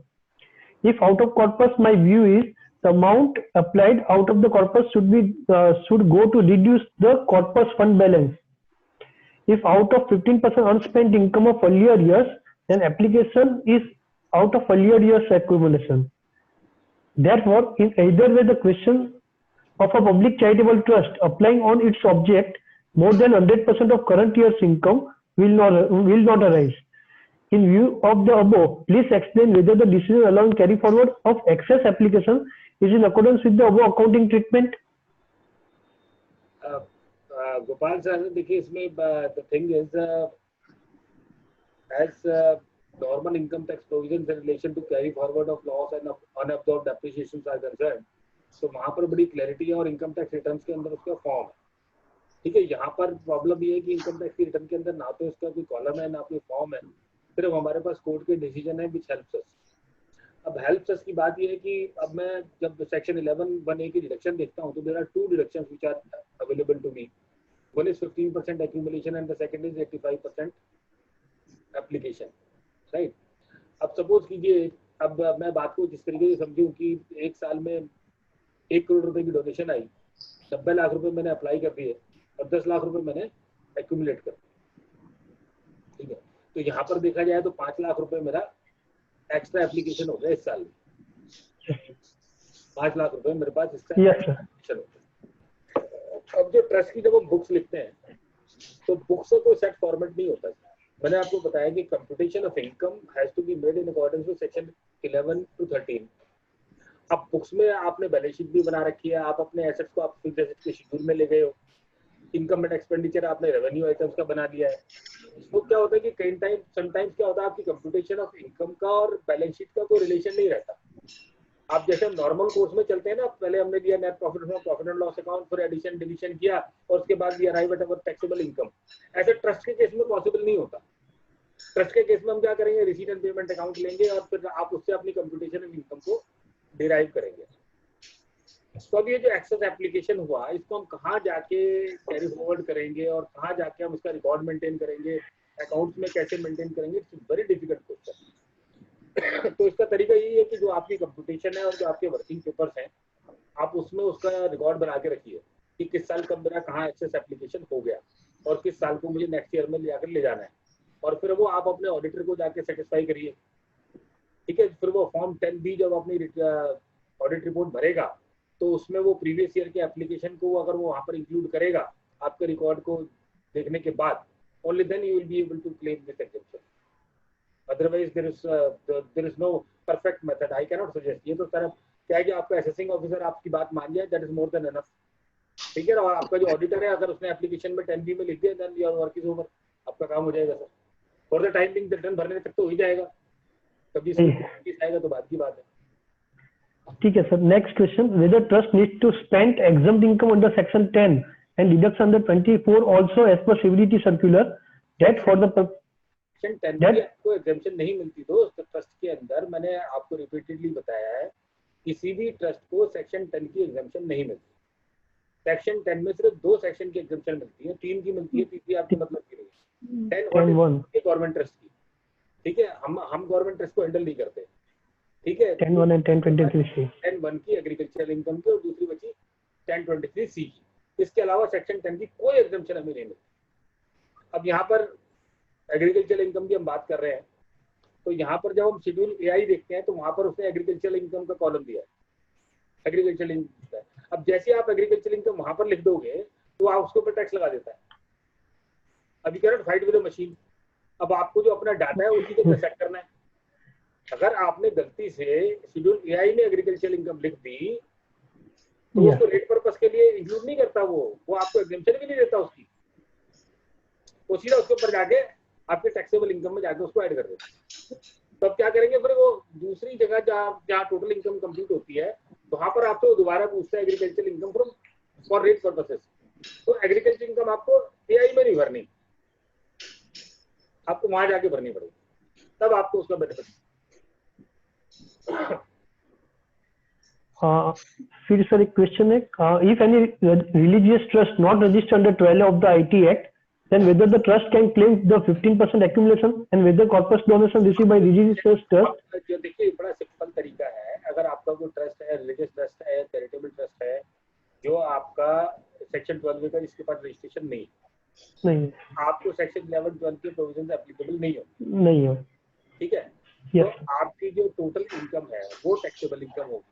तो मैंने उसका बड़ा simple तरीका अपने previous lecture में बताया था कि आपकी जितनी भी इनकम है उसको इनकम फ्रॉम अदर सोर्सेस में ले जाके इंक्लूडिंग वॉलंटरी कंट्रीब्यूशन, चंदा आया, डोनेशन आया, ब्याज आया, है ना, डिविडेंड आया, व्हाटएवर रेंट आया, आपको जितनी भी इनकम आई उसको इनकम फ्रॉम अदर सोर्सेज में जाके दिखा दीजिए। सेक्शन 56 में आप उसको जाके ऑफर कर दीजिए और जितना आपने खर्चा कर लिया उसको सेक्शन 57 में जाके आप क्लेम करिए। 57 ठीक है, मैंने दिल्ली हाई कोर्ट का जजमेंट दिया था petroleum sports promotion board 362 ITR 235, इसके बेस पे जाके आप बेसिक एग्जम्पशन लिमिट भी क्लेम करिए और स्लैब रेट भी क्लेम करिए और इस तरीके से आप अपने रिटर्न भर लीजिए। तो सेक्शन 11 एक्यूमुलेशन एप्लीकेशन इसको भूल जाओ आप। मैंने आपको बताया 2 सेपरेट रिजीम है। Yes sir. रजिस्टर्ड ट्रस्ट का अलग और अनरजिस्टर्ड का सेक्शन 56 का कवर करते हैं। Correct. Next, whether trust can invest in mutual fund, specifically equity oriented mutual fund? 11(5) में आप देख लो, अगर वहाँ लिखा होगा तो उसमें बहुत सारी लिस्ट है, मैंने याद नहीं की, आप सेक्शन को पढ़ लीजिए। अगर अच्छा। आपका नाम वहाँ अपीयर हो रहा है तो कर पाओगे, वरना नहीं कर पाओगे। अनरजिस्टर्ड में कॉर्पस का क्या रहेगा सर? कॉर्पस में जो फंड रिसीव करते हैं रिलीजियस, अनरजिस्टर्ड में आप इस झगड़े में मत पड़ो। जितनी भी आपके पास डोनेशन आएगी कॉर्पस है, नॉन कॉर्पोरेट सब 56 में ले लेना। ले जाओ आप। Yes sir. Jarvis, I already shared with you. In that sir had explained it. Okay Sir, next, asset and loan repayment both are allowed as an application. हाँ जी, एसेट्स एंड रेवेन्यू, एसेट्स बोलो ना, assets are allowed as application. Okay. और यहाँ Means, पर capital gain के लिए भी आपको दोबारा से क्लैरिफाई कर दूँ कि अब यहाँ पर आपको कंफ्यूज नहीं होना। जैसे डेप्रिसिएशन में जब तक मुझे रिस्ट्रिक्ट नहीं करेगा, देखो आपको लॉ के ऊपर माइंड अप्लाई करना है। आपको आईटीआर फॉर्म में जाके चेक करना है कि वो अगर लॉ को गलत रिप्रेजेंट करना है तो you have to take your own view. अब मेरा बड़ा सिंपल व्यू है कि एक कैपिटल एसेट है जिसका मैं एप्लीकेशन क्लेम कर चुका, ठीक है। अब वो कैपिटल एसेट की डेफिनेशन में फॉल कर रही है कि नहीं कर रही? अगर वो कैपिटल एसेट की एसेट डेफिनेशन में फॉल कर रही है और मैं उसको दोबारा बेचता हूँ तो मेरी ग्रॉस रिसीट कैसे टैक्सेबल हो जाएगी? सेक्शन 45 किस चीज को टैक्सेबल करता है? सेक्शन 224 क्लॉज 6 गेन को टैक्सेबल करेगा ना, कैपिटल रिसीट को टैक्सेबल नहीं करेगा। The entire capital receipt और gross capital receipt can never be taxed। ठीक है, अब आईटीआर फॉर्म में ये शेड्यूल एआई में कहते हैं कि आप जो है पूरी की पूरी कैपिटल रिसीट को टैक्स दे दो। It can not be done. Law का मैंडेट नहीं है आपके पास। लॉ में आपको गेन टैक्स करना है। गेन का मतलब है sale consideration minus cost of acquisition. आप सेक्शन 224 के बाहर नहीं जा सकते। Got it? तो अगर आपने कैपिटल एसेट बेची है तो even if you have already claimed it as application, तब भी आपको गेन पे टैक्स देना है। असेसिंग ऑफिसर आपसे ये नहीं कह सकता कि आप जो मुझे पूरी कंसिडरेशन को टैक्स दो। जैसे डेप्रिसिएशन को बाहर कर दिया है, कल को फ्यूचर में लॉ आ जाए इसको बाहर कर दे तो that's a different thing. Sir, अभी लास्ट क्वेश्चन है। The auditor of the trust wants, the author of the trust want to resign. Will it result in dissolution of trust? Also, the trust has taken a loan from trustee who also wants to resign and applied the amount for the object of the trust.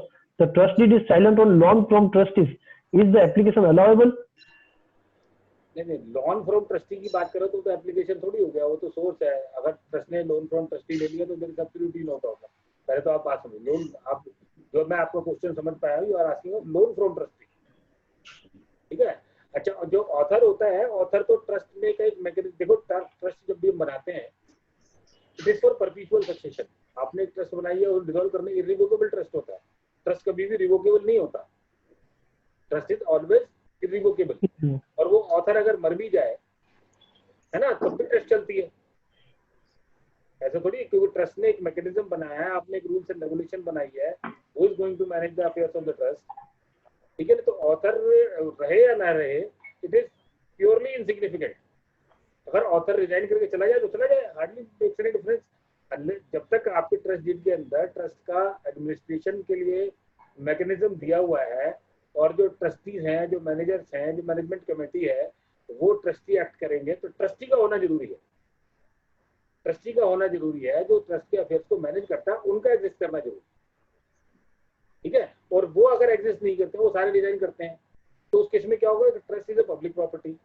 फिर आपको section 92 of CPC, है ना, code of civil procedures, उसमें आपको court के पास जाना पड़ेगा।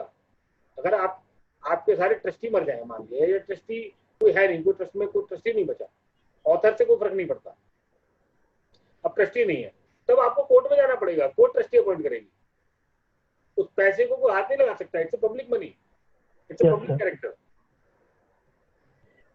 Sir एक last question, which section is more beneficial in your opinion, 12AB और 1023C? दोनों एक जैसे हैं आपको, बिल्कुल एक जैसे। 1023C में फायदा आपको तभी होता है जब आपकी 1 करोड़ से कम की रिसीट हो और आप 12A का रजिस्ट्रेशन कराना भूल गए, तो आप 1023C में जाके अभी भी क्लेम कर सकते हो, ठीक है ना। तो दोनों में दोनों एट पार है आज की डेट में, वर्किंग दोनों की सेम है, कंप्यूटेशन ऑफ इनकम दोनों में सेम प्रोविजन अप्लाई होता है। Okay, sir. Thank you. Amit, there is two more questions received just now. Yes, One yes, is yes, pertaining to the repayment of interest on unsecured loan. Is it's a part of application or not?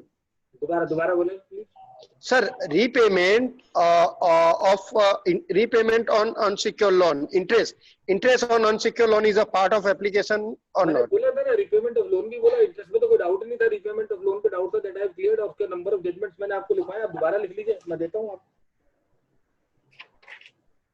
लिखो आप। हाँ sir. CIT versus SRMCT, CIT versus SRMCT Tirupati trust 134 ITR 555 134 ITR 555, ठीक है। दूसरा है CIT versus Janmabhoomi press trust, CIT versus Janmabhoomi trust 134 Taxmann 663 Sir, 134 taxman 663 okay fine.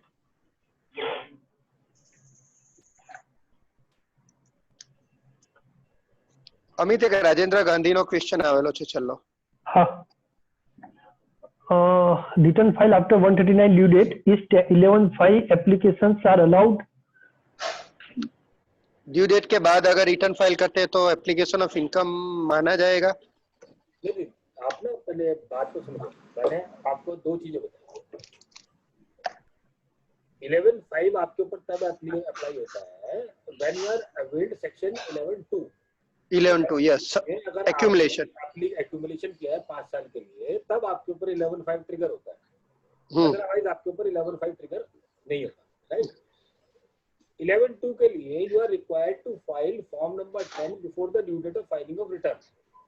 Yes. The second condition under section 1399 is that you are also required to file your return before the due date under section 139(1). यानी दोनों काम आपके due date of return से पहले हो जाने चाहिए, आपका फॉर्म नंबर 10 भी फाइल हो जाना चाहिए और साथ में आपकी रिटर्न भी ड्यू डेट से पहले चली जानी, राइट।